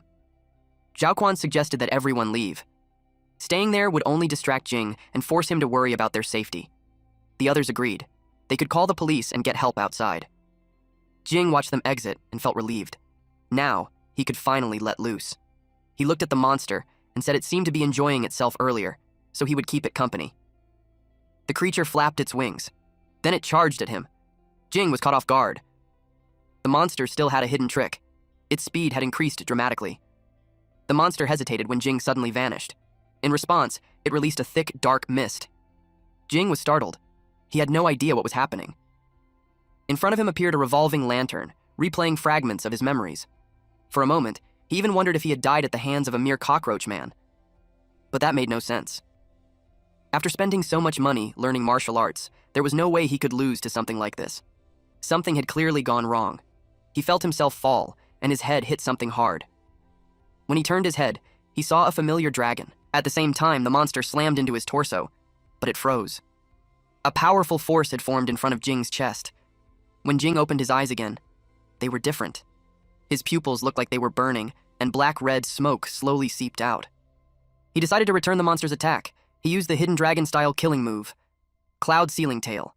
The moment it landed, the monster's upper body was blown apart. Only the lower half remained, and blood sprayed everywhere. Jing felt like he had just realized something incredible. But then he noticed something else. It wasn't actually dead. He wasn't too surprised. It was a mutated creature, and at its core, it was still a cockroach. Even without a head, cockroaches could survive for 8 or 9 days. He remembered that its true weakness was the ganglion beneath the esophagus. He reached in and pulled out the ganglion. Looking at its size, he wondered if ordinary cockroaches really had something that big. He nearly threw up. Yugang cautiously asked if it was over. They saw that the monster had finally stopped moving. Someone announced that Jing had killed it. Another person immediately asked which dojo he came from and shouted that he was willing to sponsor him with 1 million. Someone else raised it to 2 million and even urged Yugang to introduce them to Jing. The man in the red beanie showed up again and teased Zhao Quan, saying he admired him for daring to provoke someone like that. Zhao Quan was red with embarrassment and told him to stop. Deep down, Zhao Quan felt nothing but relief. The young hero hadn't even used 1% of his strength when they crossed hands earlier. Thankfully, Jing had shown mercy and hadn't crippled him on the spot. Jing urged everyone to take this chance to leave as quickly as possible. He had a strong feeling that this matter wasn't that simple. Yugang finally noticed Jing's injuries and was shocked. A man walked up to Jing and asked what he meant by those words. Jing looked at him and asked who he was. The man introduced himself as Ye Qinglin, the host of the banquet. He asked if Jing was implying that the incident hadn't been an accident. Jing nodded. Based on what he had observed, this wasn't a normal blackout. It was an electromagnetic pulse, and it had been man-made. As for the monster, it was likely released on purpose, with the intention of killing everyone present. Qinglin's expression darkened. He said this had to be an organized and premeditated assassination targeting them. Furious, He swore that he would have his father investigate everything thoroughly. Privately, Jing felt something was off. They had installed an excessive number of surveillance cameras and hired so many martial artists, clearly anticipating danger, yet they still insisted on holding the banquet here. To him, the problem lay with them. He also noticed that the guests able to attend this banquet were far from ordinary. That made him wonder why someone would want them all dead. He could tell that Chunglin was definitely hiding something. Jing told everyone that although the monster had been killed, the danger was not over. He urged them to leave as quickly and calmly as possible. Staff members guided everyone to walk slowly and avoid pushing. Anyone who had a lighter was encouraged to use it to light the way. As they moved, Chunglin leaned closer and quietly asked Jing if he knew what that monster was. Jing replied that he was only a bodyguard. He would do his best to protect everyone's safety, but he didn't know anything beyond that. At that moment, Jing realized he was being tested, and he understood that the waters here ran far deeper than he had imagined. Jing was chilling in the hotel lobby. He checked his status panel while the others were busy calling their families to come pick them up. They wanted to go home immediately and never come back to that hotel. The system notified him that he had just experienced an intense death match, stimulating his body's potential and earning him plus 1,027 fitness experience. In his head, the harvest this time wasn't bad. He kept receiving notifications, plus 829 health preservation, plus 538 running, plus 55 charm, and plus 518 aiming. He also gained plus 1,539 fighting experience, plus 1,347 sports, and plus 121 visualization, all because he had vividly imagined a true dragon sweeping across a sea of clouds. His fitness advanced to level 7, 135 out of 4,500.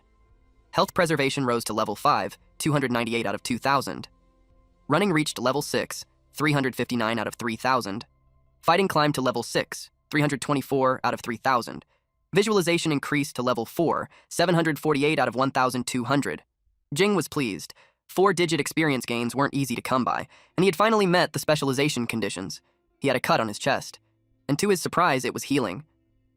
He paused, confused, then realized his status had fully recovered after leveling up. The system notified him that he had met all requirements and could convert basic force delivery into special force delivery. He wondered if this condition came from his understanding of the cloud ceiling tale. He also wondered whether this special force delivery was connected to the martial arts of the hidden dragon style. He decided not to overthink it. No matter how he looked at it, special force delivery sounded stronger than the basic version. After clicking yes, the system confirmed the specialization. Force delivery reached level 6, 2,080 over 3,000. A total of 6,880 experience points was converted into hidden dragon force, now at level 4, 1,880 over 4,000. At the same time, a strange sensation spread through his body. It felt as if rusted parts inside him had been freshly oiled. Jin force flowed through his body with a smoothness he had never experienced before. This kind of opportunity was rare. So he struck while the iron was hot and began practicing the tremor armor technique again, right there in the lobby. Meanwhile, the medics arrived, and Xiao guided them toward the injured. He first explained what had happened on the 17th floor banquet hall. He was about to say more, but he froze. Jing was cultivating in the lobby. That night at the Hidden Dragon Dojo, Jing thanked Shan Ying for offering to apply medicine to his chest. She asked how he ended up injured when it was supposed to be a simple bodyguard commission, yet such a terrifying monster had appeared. She sighed and said he was really unlucky. The master arrived and explained that dojo commissions were always about living on the knife's edge. Accidents were unavoidable. Since his master was knowledgeable and experienced, Jing asked if he knew the origin of that monster. Li replied that he didn't know the details either. He only knew that the creature was most likely connected to the borderlands. Jing wondered if the borderlands were the naturally occurring rifts mentioned in the data that appeared after the god died. He couldn't help feeling curious about what exactly existed inside those rifts. His master advised him not to dwell on it. Being able to survive was already a great fortune. Moreover, it was a blessing in disguise that Jing had comprehended his dragon style's killing move, Cloud Ceiling Tail. For a martial artist, tempering oneself between life and death was the best teacher. Jing clarified that he seemed to have grasped the essence of the hidden dragon style. The master was so shocked that he jumped out of his wheelchair and walked straight toward him. Jing was startled. Li began inspecting Jing's body. What he found shocked him so badly that he staggered backward and fell. He asked Jing if he had raised a dragon. Jing was completely confused. Even Shanying felt like they're speaking in riddles.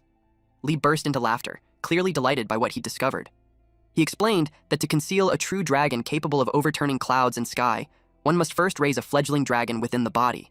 And Jing had already raised a dragon inside his physical body. Jing and Shan Ying helped him up. Jing said that after the dragon appeared, his Jin force circulation became much smoother. He asked if there were other uses.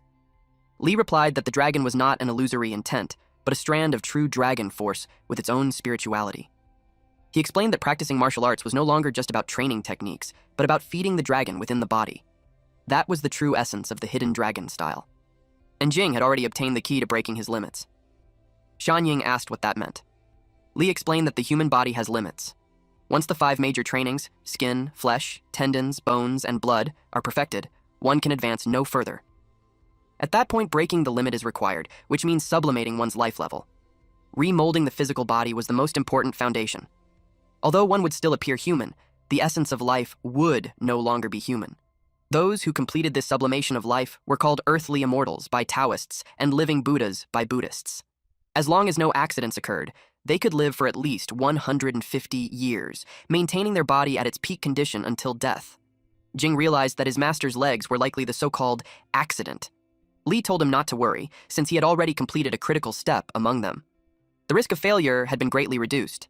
What remained was only steady, grinding effort. Jing thanked his master. Shanying said she had heard her senior brother mention that Lee was once a powerful figure who had leaped over the dragon gate. She asked why he had still grown old. Lee answered with a grim expression. The dragon he had raised was killed by someone. The news shocked both of them. He explained that back then, he lived in the North District. Relying on his exceptional martial strength, he acted far too recklessly and did not understand the immensity of heaven and earth. Every day, he engaged in martial duels alongside Boshang. As a result, he offended many people. When those enemies realized they could not defeat him directly, they targeted Boshang's wife and daughter instead. Blinded by rage, he thought only of revenge. Countless people tried to stop him, but he felt no fear. He killed them one after another as they came. For a time, he truly believed he was invincible. But retribution soon followed. A powerful individual shattered his legs and destroyed the true dragon in his heart. His spirit collapsed, and he became half-crippled. After that, countless people kicked him while he was down. Only Boshang was still willing to stand by his side. Later, in order to avoid their enemies and protect Qingjiao, they left the North District in disgrace. That was when they came here and opened the Hidden Dragon Dojo. Jing asked if he ever wanted revenge. Lee admitted that he still had some lingering regrets. However, his enemies were major figures from the North District, not small fry that could be dealt with easily. In the end, he told Jing not to worry about it. It was all old history, already in the past. And if one day Jing could legitimately enter the inner ring, it would not be too late to speak of it again. Later that night, Jing was on his way home. His phone buzzed with a notification. 80,000 Juxia currency had been transferred to his savings card ending in 366. His current balance was now 88,011.03 yuan. He hadn't expected the money to arrive so quickly. He couldn't help commenting that the hotel's efficiency was impressive. He entered his home and announced to Fengna that he was back. There was no response. He realized she wasn't there, or maybe she was taking a shower again. He activated visualization. Scenes of her activities throughout the day appeared in his mind. She seemed to be having quite a bit of fun. Then he saw her climbing out through the window. Jing immediately looked out the window himself. In the distance, he spotted 3 figures. 2 men were cornering a cat. His heart sank. She was in danger. Fengna spoke to the men, asking why they had come to find her when they had already run away. They replied that it was because her crown, the infinite dragon, Anantashesha, had responded to them. She hadn't expected that at all. The men addressed her as sect leader, saying that with her outstanding aptitude, she could definitely become a recipient. When that time came, they could use the power of the main sect to rebuild everything. One of the men raised a hand, stopping the other from stepping closer. It was clear that Fengna was unwilling. She froze when she saw Jing. She asked why he was there. Jing asked the same thing in return. After hearing their conversation, he quickly realized that these men were members of her sect. One of the men asked if she wasn't afraid that Kant's security company would discover the boy's existence. The mention of Kant's security company immediately made her tense. Of course, Jing couldn't pretend he hadn't heard that. The man hurriedly explained that if the sect leader continued staying at the boy's home and Kant's security company found out, it would definitely drag him into trouble as well. Fengna felt a wave of sadness. Jing wondered if she truly wanted to leave. Still, Kant's security company was indeed an extraordinary existence. After the god died, the world briefly fell into chaos. The authorities lacked the power to maintain order, so they outsourced part of their law enforcement authority to various security companies, allowing them to build and develop their own armed forces. Kant's security company was one of them. Unlike the others, it expanded at an alarming speed, quickly becoming a behemoth with deep roots. Now, it was already beyond control. Originally, Fengnya, after turning into a cat, had been hidden there well enough. But now that people from the dragon sect had tracked her down, the risk of exposure had greatly increased. But if Kant's security company really came, Jing wasn't afraid. Jing told the man that Fengnya would not be going back. Fengnya was deeply moved. The man asked Jing if he truly believed he could protect the sect leader. Jing replied that nothing had happened yet, so they wouldn't know the outcome without trying. The man scoffed and said Jing had no idea how terrifying Kant's security company was. Someone like him wouldn't last. Sending even a random squad would be enough to end him. Fengnya shouted for them to stop. She said that if they hadn't come here in the first place, none of this trouble would have happened at all. She said she never wanted to be any dragon sect leader in the first place. It was all that dead old man acting on his own, forcing the title on her and treating her as some chosen heir. If they wanted to receive some so-called endowment, they could go take it themselves and stop coming to her. She was already out of breath from all the shouting. She added that if anything really happened, she knew Jing would protect her. She turned to him and asked if that was right. He answered yes. Then the two of them turned and headed back. The man clicked his tongue. Meanwhile, on the other side, at the location of the Great Sky Lodging Insect Mother, Kai Ping's master remarked that he hadn't expected number 1 to be beaten to death by a 17-year-old high school student. Even when Cheng Xuan was 17, it would have been difficult for him to defeat number 1. This made him wonder if there truly existed a genius even stronger than Cheng Xuan. Kai Ping replied that the situations were different. When his little senior brother was 17, he had only been practicing martial arts for a short time. Kai Ping suspected that the person in the news had likely been secretly cultivated by the Hidden Dragon Dojo for many years, only to shock the world with a single feat. His master told him to forget about it. It didn't really matter. Although the expected outcome wasn't achieved, at least several people had died, which would serve as a warning to the governing council. He tossed the phone to Kai Ping, who answered the call. Then the master asked about the situation with number 9. Kai Ping reported that it had devoured number 7 last night as well. It had only been born for 10 days, yet its growth rate was terrifyingly fast. The master concluded that number 9 was currently the most cost-effective perfect specimen. All future feeding and production would be centered on number 9. He also instructed Kai Ping to find an opportunity to let number 9 go out and make an appearance. He already knew that the high school student mentioned in the news came from Qingcheng-affiliated high school. That school was Qingcheng's top high school. He said that if an incident occurred there, it would greatly increase public support for that bill. Kai Ping felt a chill run through him, but he still answered yes. It was a bright, sunny day. Jing was busy practicing martial arts to grow stronger and, one day, to solve all problems. Even if he couldn't solve the problems themselves, he could at least solve the people causing them. As he practiced, he envisioned himself destroying the Kant security company. The system notified him that he had completed a tremor armor technique cultivation. His fitness experience increased by plus 331. At the same time, when he activated visualization, the cultivation effect was greatly enhanced. Shaking Starfire, one of the 5 great killing moves of the Hidden Dragon style, was a defense-breaking technique that drove activated Jin force directly into the enemy's body. Because of this skill, Jing could shatter even copper walls and iron bastions. Naturally, he wanted to master it thoroughly. Suddenly, Fu Guang announced that Jing had struck it rich. Jing asked how. Fu Guang explained that when Jing killed the monster at Ruizhu Hotel yesterday, he had saved a group of second-generation rich kids. Because of that, the Hidden Dragon Dojo received a flood of donations, all from those rich second generations. The master had decided that every cent of it would be counted as Jing's remuneration. The total amount came to 22 million. Jing's eyes sparkled when he heard the number. He even imagined himself lying on piles of cash. He remarked that the wealthy and powerful really knew how to conduct themselves. Fu Guang then told him that the master said Jing was now so rich that he shouldn't practice martial arts as recklessly as before. After that, Fu Guang handed him the plan the old man had prepared. It listed his daily intake: 1 perfect tonic soup, 1 kidney nourishing soup, 1 essence nourishing soup, 1 heart nourishing soup, 1 spirit nourishing soup, 4 inhalable supplements, 2 body nourishing medicinal baths, and 8 essence liquids. The daily cost totaled 208,000. Jing laughed and said it wasn't much since he had over 20 million in hand. Fu Guang suggested he turn to the next page. It stated that Jing needed to take 1 key-condensing heart-nourishing pill every week, costing 800,000. There was also an injectable steam sauna medicinal bath he had to undergo twice, costing around 1,230,000.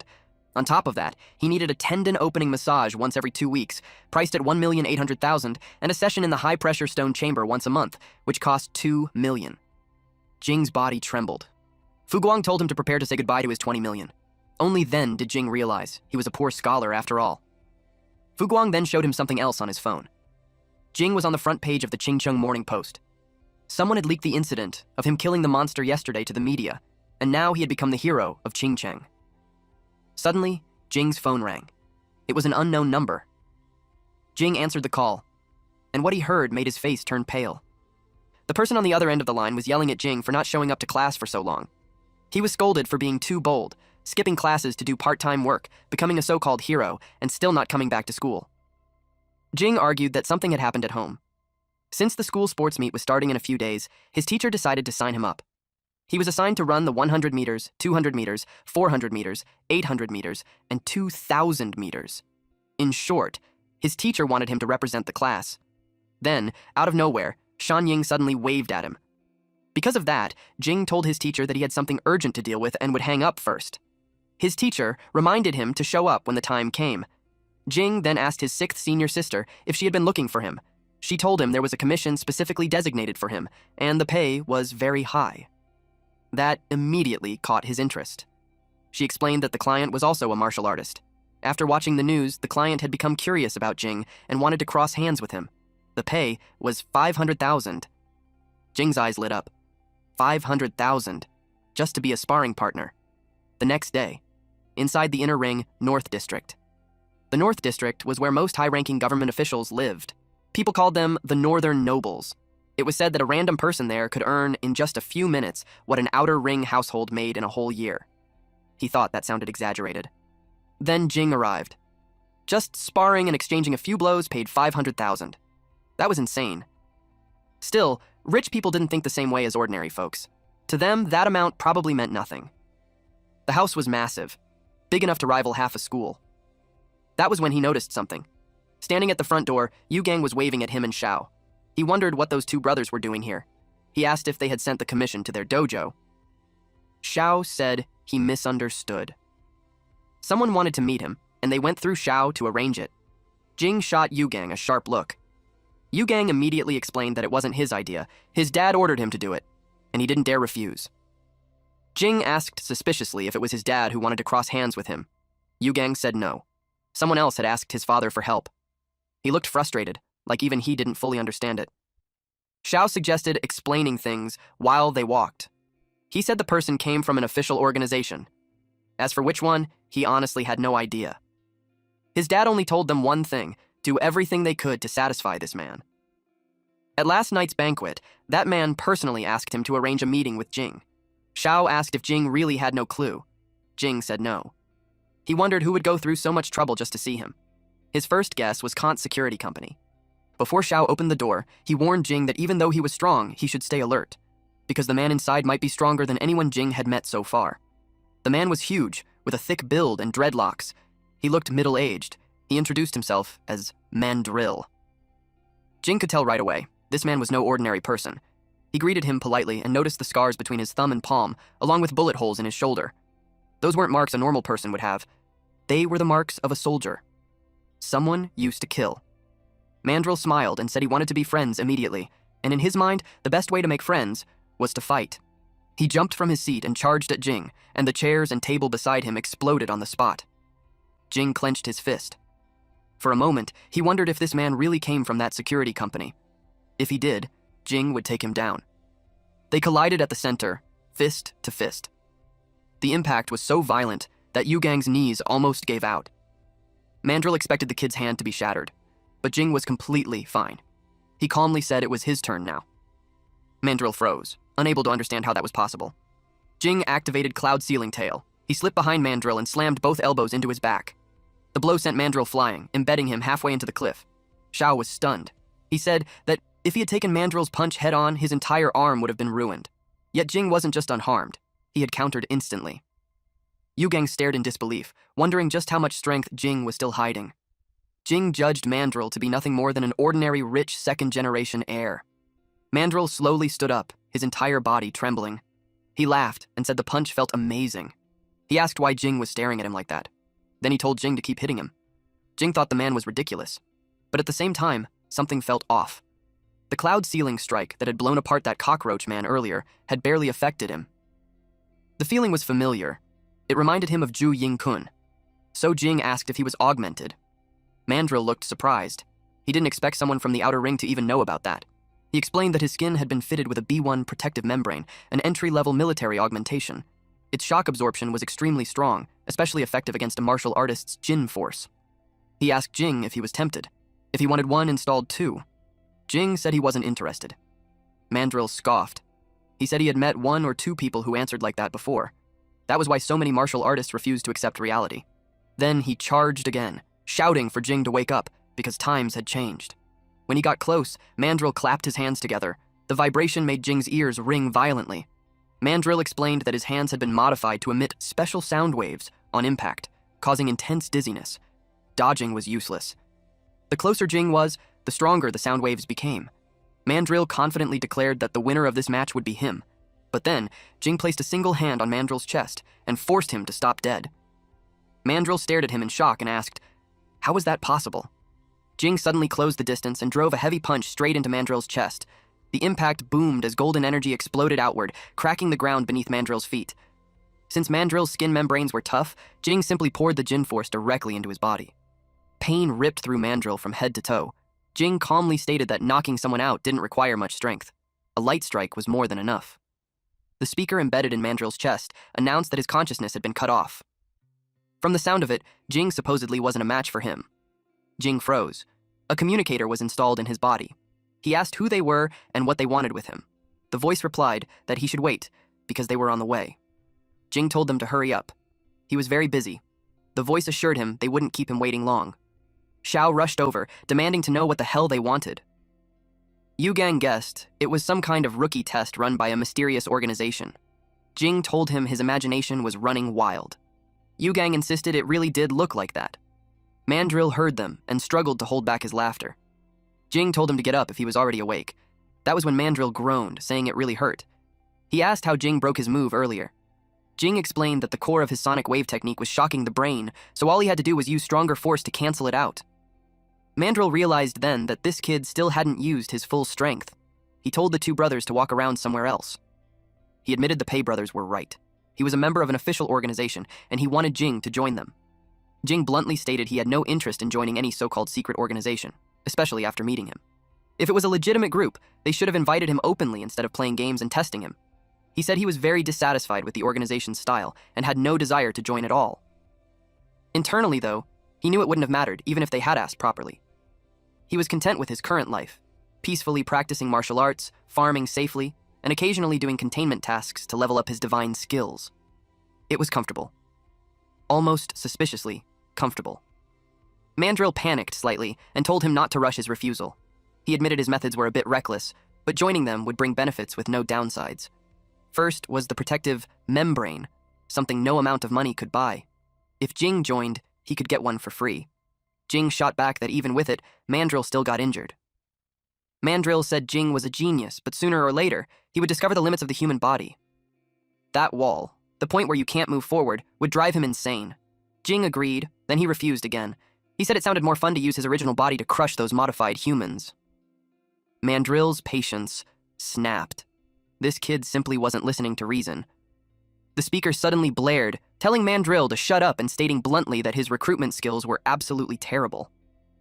Mandrill froze in surprise when he heard the captain's voice. The captain told him to look up. A figure was falling straight down from the sky. Jing activated his aim skill and immediately recognized her. It was Void Blade. Both of them shielded their eyes as she landed, smoke and debris bursting outward on impact. She greeted Jing and assumed he still remembered her as the captain of White Squad 838.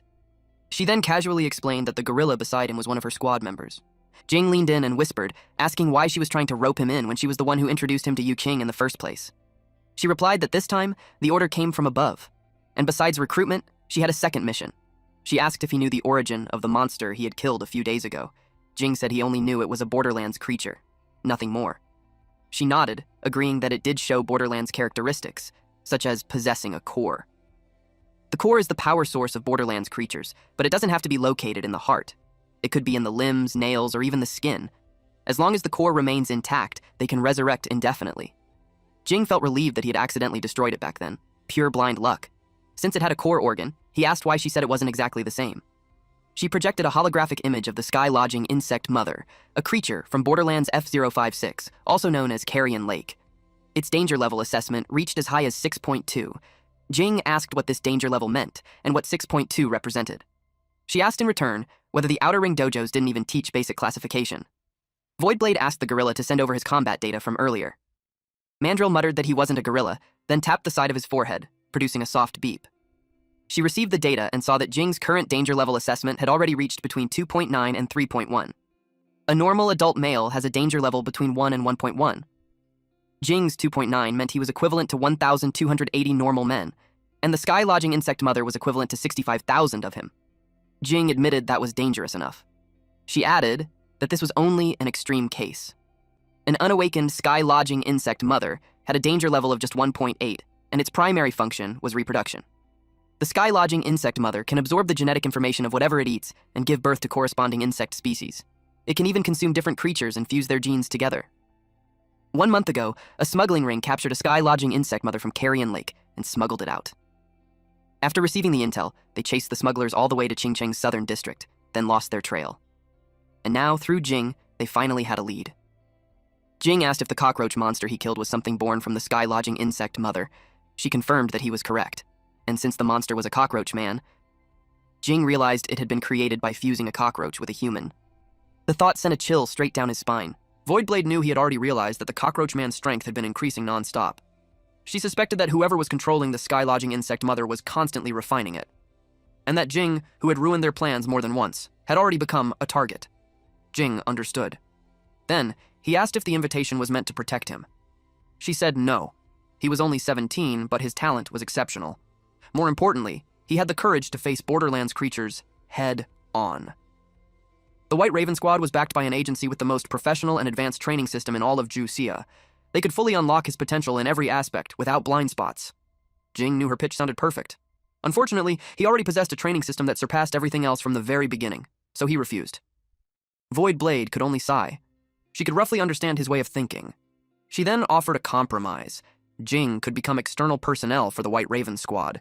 When needed, they would issue commissions, and he would receive corresponding rewards.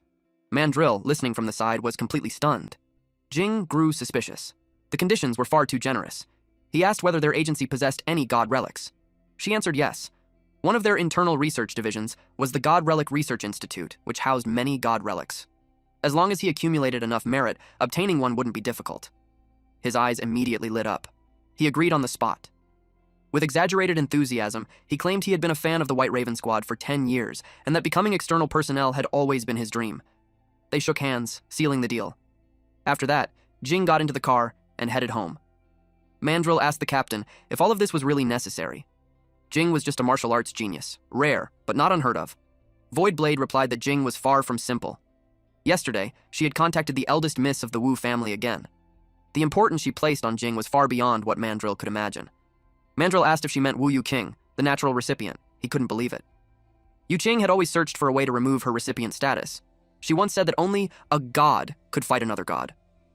Aside from god relics, Jing was the only thing she truly cared about. Because of that, Voidblade suspected he possessed some special quality they had yet to uncover. Even if they didn't know what made him special, she said, they had to secure him first. It was already sunset by the time Jing headed back. During the ride, he looked out the window, quietly sightseeing. Even the most prosperous districts couldn't compare to a single street in the North District. Suddenly, he received a message from Yu Qing, asking him to come to the library when he had time. He replied that he'd be there soon.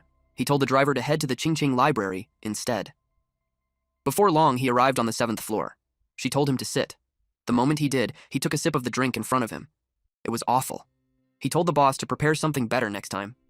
He wondered how much this woman truly loved that sweet water kettle. She asked if he didn't like the tea brewed from water produced by his favorite god relic. He suggested having a Coke instead. She said she already knew the White Raven Squad had contacted him. He replied that they invited him to join White Raven, but he had refused. She said he'd made the right choice. He asked why. She explained that crows are often seen as ominous creatures, birds of disaster that herald death. White ravens, on the other hand, symbolize rebirth and mercy, bringing good fortune. The name carries beautiful wishes. The reason for choosing that name, however, was grim. The death rate in White Raven operations was extremely high.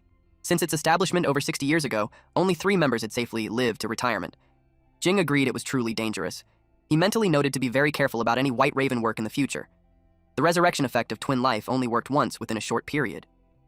He then asked about the background of the agency itself. She explained that its full name was the Abnormal Disaster Emergency Management Special Agency. After the beginning of the new era, Juxia established this organization to deal with various abnormal disasters. It operated independently from the 5 major agencies and was often referred to as the 6th agency. If Jing joined White Raven, even if he went on a killing spree in Qingcheng or went completely insane and detonated a nuclear bomb, no one would have the authority to arrest him. He finally understood just how terrifying the 6th agency's power was. He asked whether the government wasn't worried about it going out of control. She said there was no need to worry. The agency had 13 high-level officials, and almost all of them lived in the Azure court. That meant the 6th agency was practically a country of its own. Jing realized just how wide its reach truly was.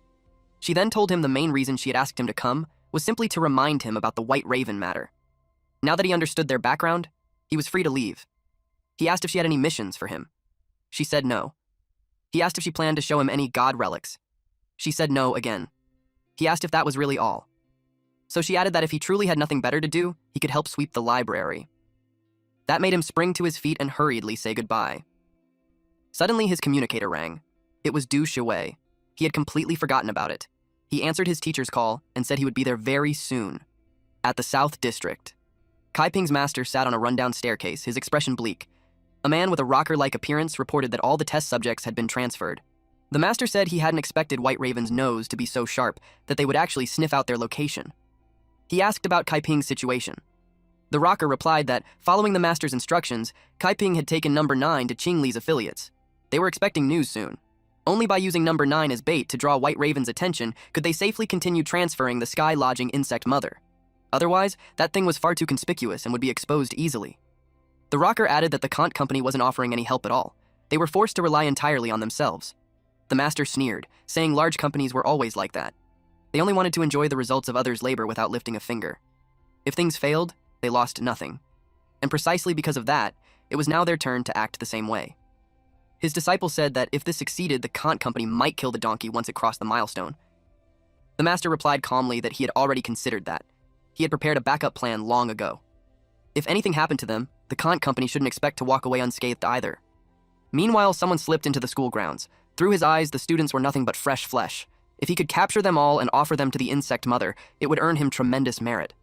He noticed the girls cheering excitedly for Jing. Following their line of sight, he saw a boy running across the field and wondered if that was Jing.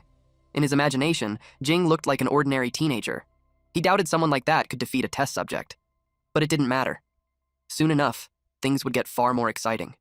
For now, he continued pretending to be a janitor. A student glanced at his well-built frame and wondered if he was new. The girls erupted in cheers when Jing won. Gay handed Jing a bottle of water and asked if he was really still not interested in girls. Jing answered simply that he wasn't. Then he asked how many events were left for the day. There were the 400-meter race, the 2,000-meter run, and the relay. He asked about the relay. Ji explained that it was also a running event, so the teacher had signed Jing up for that as well. He added quickly that he wouldn't drag him down. Suddenly, Jing sensed something wrong. He smelled blood. He activated his aim skill, and he saw it. The cockroach man inside the school, feeding on humans. The creature moving through the campus was like a tiger charging into a flock of sheep. Jing told Jay to call the police immediately and clearly report that a cockroach man had appeared in the school. Then he told him to run as far as possible and not look back. At the entrance of the teaching building, dismembered bodies were scattered everywhere. The cockroach man detected fresh meat. A female student was trembling in the corner. It slowly approached the helpless girl. She could only steel herself in despair. Someone suddenly rushed in. It was Jing. He slammed into the cockroach man, knocking it back. The creature rolled once and immediately sprang to its feet. Jing shouted for the student to get out of there. She thanked him repeatedly and ran without looking back. Jing decided to whittle it down first. He activated Twin Life and Twin Speed. He gathered all his power into a single point. He shattered its shell. Then he blasted it away, sending it crashing through several layers of walls. Someone staggered out from a nearby room. It was a janitor. He begged to be saved, stammering that he had completely lost control. Jing recognized him at once. It was Kai Ping. Jing couldn't understand why he was here. Kai Ping said he was from the Golden Wind Dojo and that he needed to find his master to deliver an urgent message. But the cockroach man returned, and it ignored Jing entirely. Kai Ping was frozen in terror. Before he could make another sound, he was devoured. It happened in an instant. Jing realized that if not for Twin Life, that moment might have been the end for him. His killing move earlier hadn't actually finished it off. After consuming Kai Ping, the monster turned toward Jing. He watched its wounds close at a terrifying speed. It let out a roar and charged. It was incredibly fast, but Jing barely managed to dodge at the last second. The creature spun around. As Jing evaded, a tentacle still grazed him. Something was clearly wrong. Compared to the cockroach man he fought at Ruiju Hotel, this one was bigger and tougher. The barbs on its hands and feet had grown larger, and even the antennae on its head had turned into lethal weapons. Jing suspected its genes had been further optimized. He could tell this fight was turning into a battle of attrition. He grabbed a nearby fire extinguisher and hurled it. The monster sliced through the cylinder. Compressed air blasted everywhere, obscuring its vision. Jing seized the opening and struck. He snatched up a piece of rebar and drove it straight through the monster's skull, making it hiss in agony. It spread its wings. Jing was shocked. It was still functional after that. Then it vanished. It began circling him at high speed, clearly trying to confuse him before launching a sneak attack. Jing hadn't expected it to be capable of tactical thinking. He closed his eyes and switched to visualization. Since he couldn't predict the angle of attack, he decided not to rely on sight at all. Using visualization, he traced its movement path, and then he found it. A familiar sensation surged through him. It was the same feeling he'd had when he comprehended the cloud-sealing tail. He activated a hidden dragon-style killing move, turning golden scales. Even as he did, he knew how dire the situation was. With such a massive disturbance at the school, the White Raven squad would arrive sooner or later. He chose to stall for time and hold on until they arrived. The school was destroyed. Voidblade hovered in the air, flying with her anti-gravity dragon wing augment. It had been less than 5 minutes, and the entire school was already in ruins. She realized Jing could be in serious danger. A helicopter flew overhead. Voidblade immediately warned it to dodge. A tornado had formed nearby. Mandrill reported to the captain that the teaching building had collapsed. He asked if they were still going down. Voidblade activated her skill. She spotted someone inside. On a closer look, it was Jing. The data synced instantly with the whole team. She decided to rescue Jing first. The rest of the squad would capture the sky-lodging insect mother's offspring, alive. Mandrill noticed her pulling out an augment made from dragon bone and wondered why she brought such insane equipment to a mission like this. She questioned whether the energy hurricane earlier was caused by the cockroach monster. She entered the building. She gently tapped Jing on the shoulder. He reacted violently, swinging at her, but she shouted that it was her. He froze. Relief washed over him when he realized who it was. Then it was like all his strength vanished. He collapsed, but she caught him. She gave him a fast-acting painkiller. He warned them not to lower their guard. The cockroach man was extremely strong. She noticed the strange markings on his neck. She told him not to worry. She didn't come alone this time. She brought the entire White Raven squad. They charged straight at the cockroach man. Mandrill felt proud of Jing for the foundation he had laid for them. A woman with a lollipop snapped at him to stop talking nonsense and to focus. The monster's thrust was coming. The cockroach man attacked. Mandrill thanked her for the warning as he lunged forward. Suddenly, the cockroach man coughed up blood. A deep slash had appeared on its side, cut by the long, black-haired woman. Voidblade called Mandrill an idiot, reminding him she'd already told him to strike from the correct angle. She told him to watch carefully. Dozens of daggers rose into the air around her as she rushed the monster. Then she brought them down in a relentless rain of blades. The cockroach man's body shattered like glass. She chopped it into pieces. Jing watched and muttered that they were real professionals. He saw how her blade pierced the weak points in the joints with perfect precision. Just a light cut was enough to make the entire cockroach monster collapse and shatter. That was when he truly realized she was on a completely different level. Despite having its limbs severed, the cockroach man was still alive. Voidblade ordered Chi-Yu to stop the bleeding. They couldn't let it die. They needed it alive to track down the sky-lodging insect mother. She then told Xiao Jing to write the mission report. While she was at it, she also instructed her to submit a request to the higher-ups for a tracking device. Mandrill walked up to Jing and asked why he looked so beaten up. Jing replied that he was lucky they arrived in time. Mandrill said that was a given. The moment the captain received the call, they immediately flew in by helicopter from the southern district. He added that the level of importance the captain placed on Jing was extraordinary. Jing asked if they found anything in the southern district. Mandrill replied that they had searched less than a third of the area, and for now, there were no results. Jing said he had some clues. Voidblade immediately wanted to hear them. He explained that he suspected the cockroach man had been brought into the school by a man named K-Ping. Jing said K-Ping was the leader of the local punks, and the fact that he appeared inside the school was already strange. On top of that, he had pretended to be a cleaner. It was hard not to think this was a setup. Voidblade said the information was extremely valuable and told Jing to report it to the higher-ups immediately. She was about to turn away. Then she noticed something wrong. Her expression changed as she urgently told Xiao Jing and Yu to retreat. The dismembered body began pulling itself back together. Yu froze in shock. She was hit head-on, while Xiaojing barely escaped in time. The cockroach man took off as if nothing had happened. Mandrill thought it was hyper-regeneration, but Void Blade corrected him. It was molting. They saw that it was trying to escape, and that was something they couldn't allow. Jing borrowed a knife from her. She asked what he was planning to do. He activated Twin Life and Twin Speed. Then he hurled the blade at the escaping monster. Void Blade's jaw dropped at the sight. Mandrill couldn't believe what he'd just seen. Jing had thrown something with the force of a depleted uranium armor-piercing shell, using nothing but his own body. The cockroach man began to fall. Jing casually said it was thanks to Void Blade's knife being good. That answer irritated her. The knife cost over 10 million. Jing, on the other hand, was thinking about how he had also used Twin Life, yet was still helpless against the cockroach monster. That was when he truly understood how important weapons were. His arm had turned purple. He also realized that using that move came with a heavy cost. Void Blade told him to return with them so they could send him back to the Hidden Dragon dojo first. Other matters could wait. Jing agreed. Simply circulating energy wouldn't heal injuries like this. He still needed the help of his senior brothers and sisters. The thought made him sigh. He already knew he would get scolded again. The helicopter lifted off. They talked about losing another member. Xiaojing asked the captain if she wanted to report to the higher-ups and request additional reinforcements. Void Blade replied that there was no need. She said that if a few more people died, the squad's casualty rate would spike and her year-end evaluation would drop. Jing overheard the conversation and felt uncomfortable with their calm attitude toward death. He knew he could never get used to it, not even if he lived another lifetime. The system notifications kept coming. Because he experienced a deathmatch, his body's potential had been stimulated, granting plus 1,367 fitness experience. During the same fight, he landed the final blow, secured the kill, and felt an intense rush, increasing his health preservation experience by plus 939. He also delivered a perfect strike, pushing precision to its limit, raising his aiming experience by plus 1,211. His aiming advanced to level 6 with 198 out of 3,000 points. Hidden Dragon Force rose to level 5 with 232 over 5,500 points. Visualization advanced to level 5 with 121 over 2,000 points.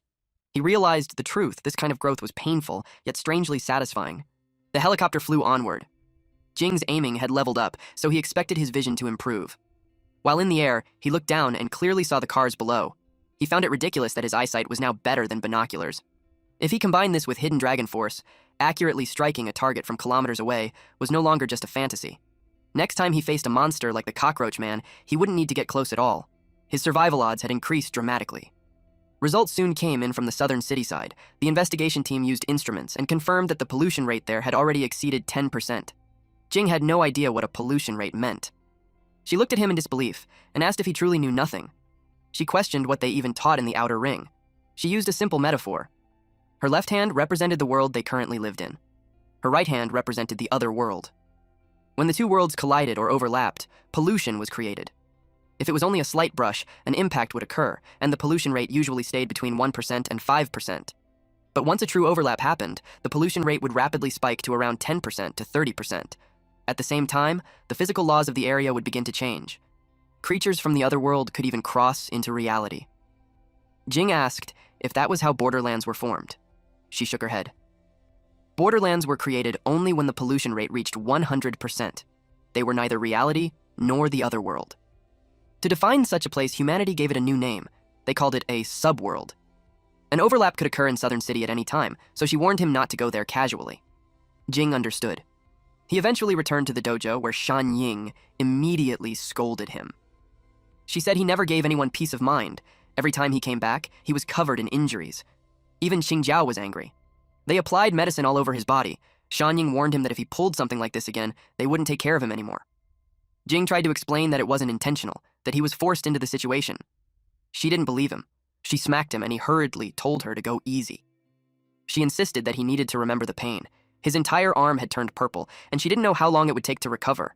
He explained that he didn't want to get injured either, but there was no other choice. In that situation, he was the only one who could stand up and fight the cockroach monster. Shan Ying pressed her elbows into his back, making him beg her to be gentler. She told him to endure it. This was the only way she could infuse the medicinal power into his body using qi. But her chest ended up pressed against his face. He quickly turned his head away to avoid it. Compared to Shan Ying, he felt that Qingjiao's control of qi was far more refined.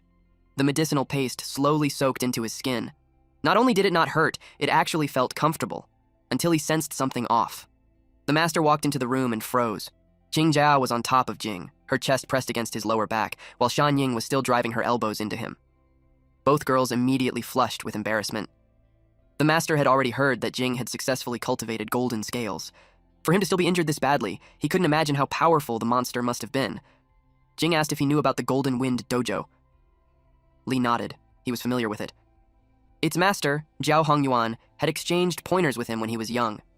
Back then, the Golden Wind Dojo claimed their cultivation method could turn fists and feet into blades and swords.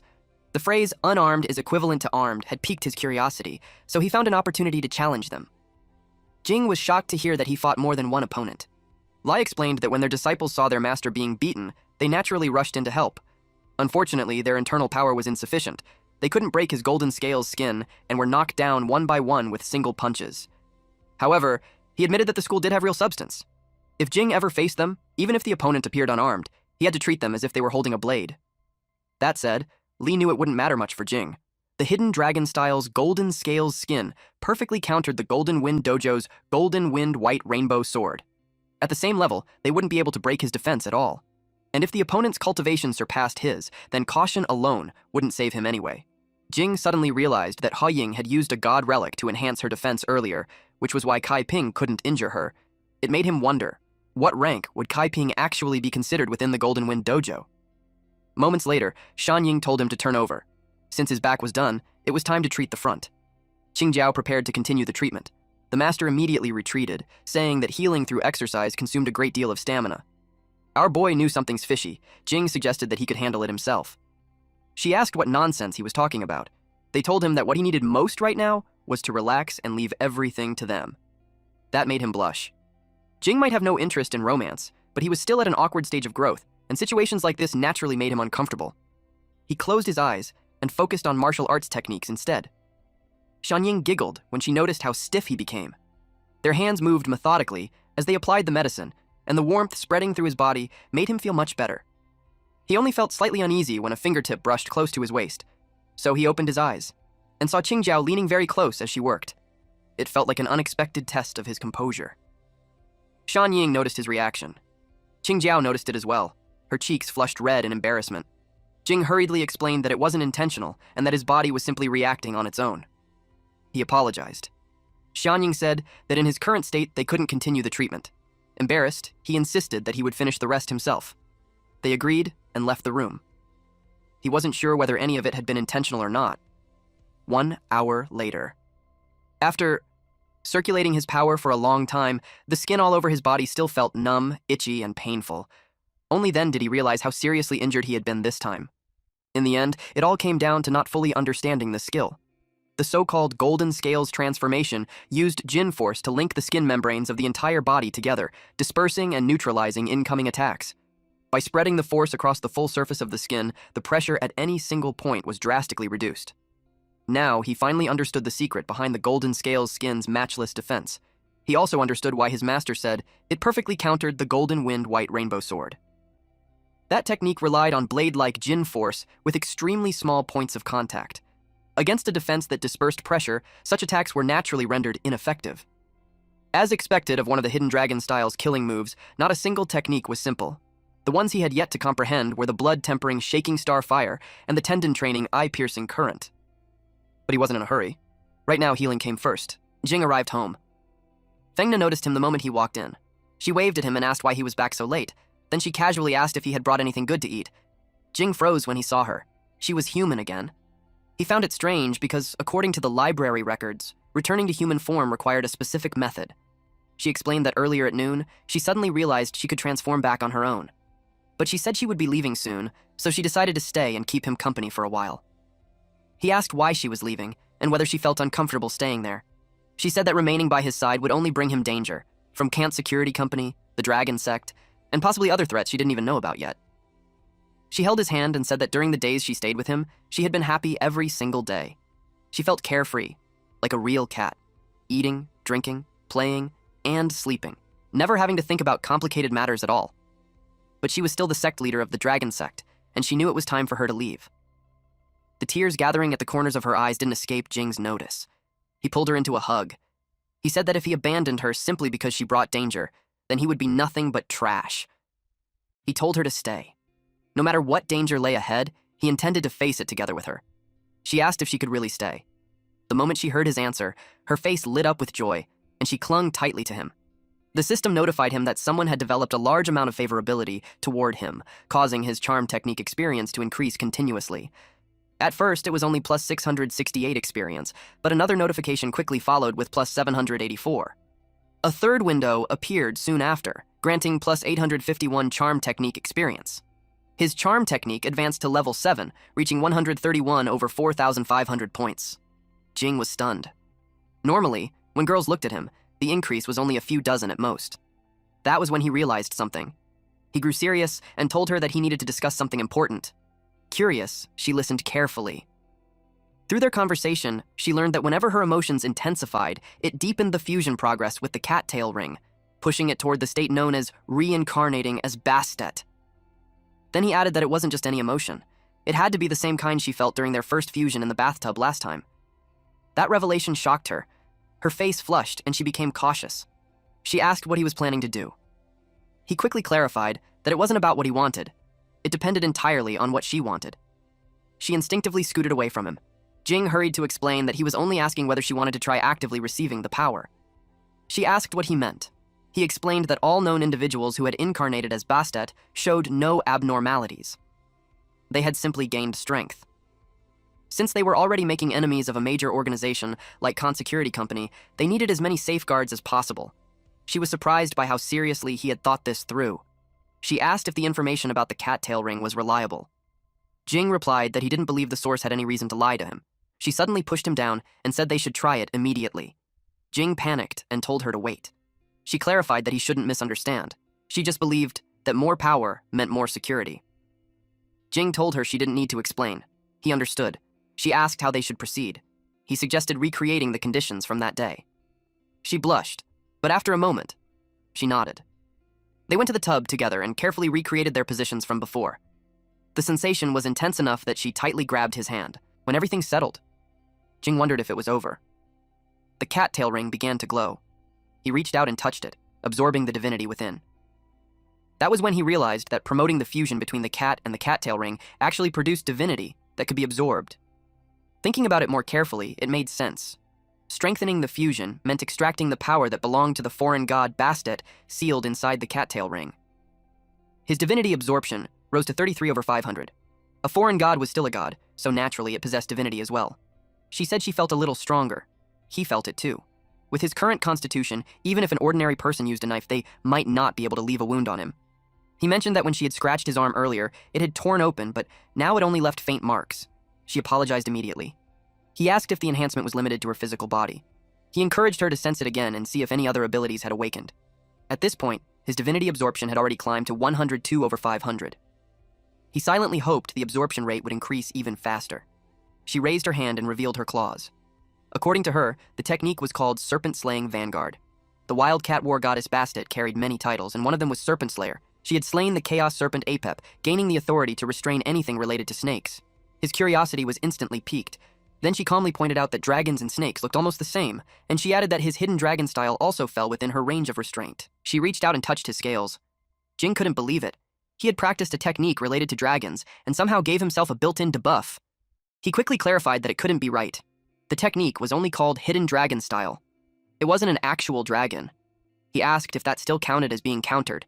She proudly said that this was how god-level abilities worked. They didn't need to be reasonable. Even techniques with dragon in their name fell within her restraint range.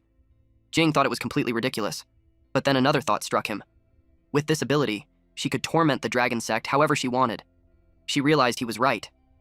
She didn't have to listen to them anymore. If they dared to come looking for her again, she would make sure they had a memorable experience. A wicked smile spread across her face as she laughed. Jing pinched her cheeks and told her to stop. Then he told her to leave future problems for the future. After that, they went to bed.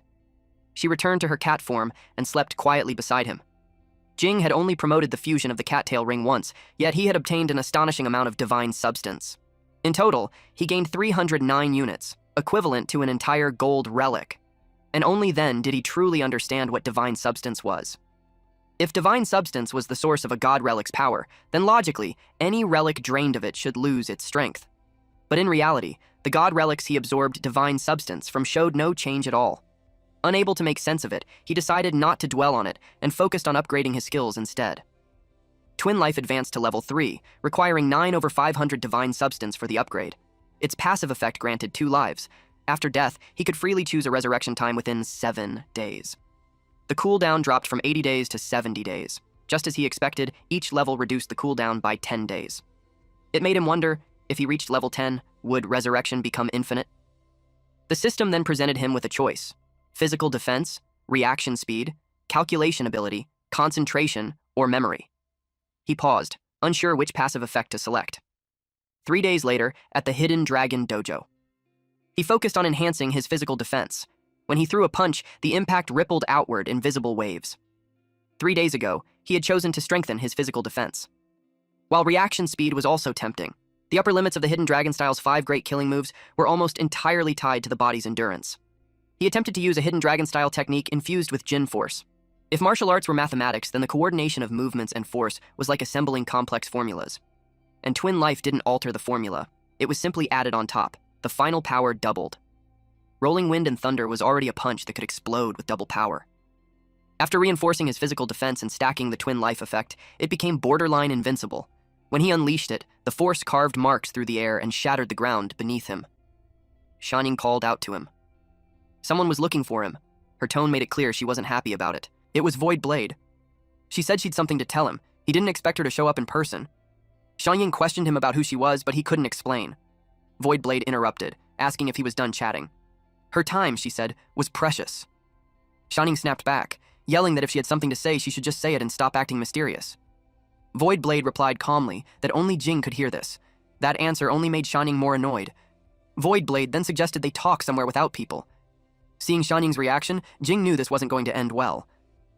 Once outside, he asked what was so urgent that she had to come herself. She told him to relax. She was only there to pass along a message. He immediately thought of Yu King. Judging by her expression, his guess wasn't wrong. Void Blade projected a hologram of a young woman. She introduced her as Otogi Suzuka, the third heir of the Otogi clan, one of the Far East's 6 great Zaibatsu. The blade in her hand was a god relic. God 519, the Unbreakable Blade. Its ability was simple and absolute, indestructible. The idea of the strongest spear meeting the strongest shield felt almost too perfect to be real. Void Blade noticed his doubt. Among all known god relics, there was no such thing as an unshatterable shield capable of countering it. Someone had once used a special method to expose God 519 directly to temperatures exceeding 10 million degrees. The blade had remained completely unharmed. He asked if this was a new containment mission. She shook her head. God 519 wasn't out of control, so containment wasn't required. He asked what he was supposed to do. Void Blade relayed Yu King's exact words. This wasn't about what she needed him to do, but whether he was willing to do it himself. Only then did he understand. Yu King wanted him to take it. Otogi Suzuka came to Juxia to participate in the U-19 Unlimited Fighting Tournament. Under normal circumstances, making a move against him would spark a serious diplomatic incident. But now, the situation was different. God 519 has a unique trait. It chooses its master. If the person wielding God 519 is defeated by another, ownership automatically transfers to the victor. And they knew Jing liked relics. That was why they nudged him forward, encouraging him to take it with his own hands. All he had to do was defeat him in the fighting tournament. Once he won, God 519 would be his. Meanwhile, at the Southern City Pier, a man reported to his master that their little junior brother had been stealing the spotlight in Fengcheng. With crushing victories in 12 preliminary matches, the Golden Wind Dojo's reputation had spread rapidly. The master scoffed, saying that after winning just a few matches, his disciple was already getting carried away. He lacked steadiness, enough to become a laughingstock. Another disciple spoke up, claiming that their little junior brother was a prodigy sent by heaven, and that a bit of arrogance wasn't necessarily a bad thing. Hong Yuan asked whether White Raven was still biting down hard on the matter. The disciple replied that he had silenced everyone involved, leaving White Raven with no way to dig deeper. Still, he couldn't help but feel regret that Kai Ping had become a casualty. Hong Yuan said that he too regretted Kai Ping's death, but it was only a small setback on the road to success. What mattered was moving forward. Bijing asked what would happen to their little junior brother. Hong Yuan answered that the path he was meant to walk was different from theirs. He added that he didn't intend to reveal any of their plans to Cheng Xuan. With the finals approaching, there was no need to distract him. Jing nodded, saying that he understood. Back to our MC, Jing was dumbfounded. He had only informed the master that he was going to participate in the U-19 Unlimited fighting tournament, and yet all of them had followed him. Fengna, Shanying, Qingjia, and Li were all there. Shanying explained that it was too dangerous for a boy to be out on his own. As his senior sisters, it was their duty to protect him properly. Jing immediately asked who, exactly, was the dangerous one among them. He then turned to Fengna and asked for her reason. With a hint of sarcasm, he wondered if she was also there to protect him. Fengna blushed before explaining that they still had to persist with the matter of fusing with Bastet. He asked if she was addicted to it. She instantly broke into a sweat, but firmly answered no. Shanying noticed how close his relationship with the cat had become, pointing out that he even brought it along for the competition. Deep down, Fengna wanted to say that she simply wanted to stay with him, and that Shanying should mind her own business. Shanying then remarked that it must be hard to train with the cat around, and suggested leaving it at the hotel. Fengna immediately threatened that if he did that, she would run away from home. Jing was completely speechless. In the end, he could only say that everyone could come along. Inside the dojo, someone was giving a lecture. It was Shanying. She warned Jing that with his current strength, there was absolutely no way he could defeat Otogi Suzuka. Jing asked what level she thought he was at right now. She replied that he was probably around level 3. He then asked if this level system was something specific to Fengcheng. She proudly said that she had invented it herself. Jing stared at her, unable to believe it. She insisted that her judgment was backed by solid evidence. Suzuka entered the sect at 10 years old, became the head disciple in just 5 short years, and 3 years later, earned a title in the martial arts world. His strength was comparable to their eldest, senior brother. Shanying asked Jing if he thought he could defeat the eldest senior brother. Although Jing hadn't been in the sect for long, he knew there was still a huge gap between himself and the eldest senior brother. And if the two of them were to fight, he knew he would most likely suffer a crushing defeat. Shanying was pleased that he had this level of self-awareness, but that wasn't the main point she wanted to make. The U-19 Unlimited Fighting Tournament is the only fighting competition in the world that allows the use of weapons. A weapon's strength can heavily influence the outcome of a match. Likewise, a contestant's overall strength is closely tied to their proficiency with their weapon. She asked him that if he had to choose a weapon that suited him best, which one would he pick? He replied that he wouldn't choose any. He only believed in his fists. She then asked whether he would still cling to that belief if she told him that Suzuka, while wielding a weapon, was as strong as 9 eldest senior brothers. That made him hesitate. She wrote 3 words on the board: wielding a juxi sword. Even though she had never personally fought the eldest senior brother, she knew he had long mastered all the killing moves of the Hidden Dragon style.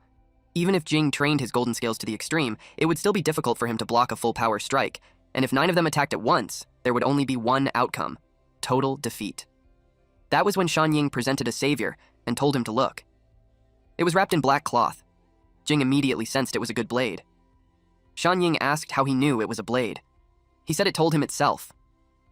As he unwrapped it, he struggled to describe the feeling. It was as if the weapon was calling out to him, whispering, "I want to be used by you." Shanying smiled, clearly satisfied. She said that since she hadn't given him anything since he joined the sect, this blade would be her gift. Jing asked how much it was worth. She explained that the main material was dragonbone steel, forged together with star iron stone, moonlight thread, and blood amber. On top of that, the forger was Master Hejuxi. Altogether, it was worth around 20 million. She brushed it off, saying it wasn't that expensive, but Jing knew the truth. It was worth his entire net worth. He accepted the blade. Although he now had a weapon, swinging it still felt awkward. He wondered if it was like in games where you could use a weapon perfectly the moment you picked it up. Suddenly, he sensed danger. Something flew toward him. Instinctively, he raised the blade and blocked it. It was the master. Jing immediately asked if there were any techniques related to weapon usage in the Hidden Dragon style. Li explained that top-tier martial arts were all interconnected. As he spoke, he poured the tea from his cup onto the ground. Moves that could be executed with fists and feet could also be executed with weapons. Jing was stunned when he saw the tea water drill a hole straight through the floor. The master reminded him that the competition was approaching fast and that he needed to learn a powerful killing move. Without warning, Jing's consciousness was pulled elsewhere. He saw the master wielding a blade. Jing found himself surrounded by countless swords, one clutched tightly in his own hand. At the same time, cuts bloomed all over his body. He looked down at himself. His fingers were severed. Fear surged through him. Then he noticed the corpses piled beneath his feet. The vision forced him to breathe heavily. His expression twisted, clearly shaken. The master's voice echoed, asking him how it felt. Only then did Jing understand. What he was feeling was killing intent, Lai explained that the Asura blade intent is formed by pushing the QE of motion to its absolute limit.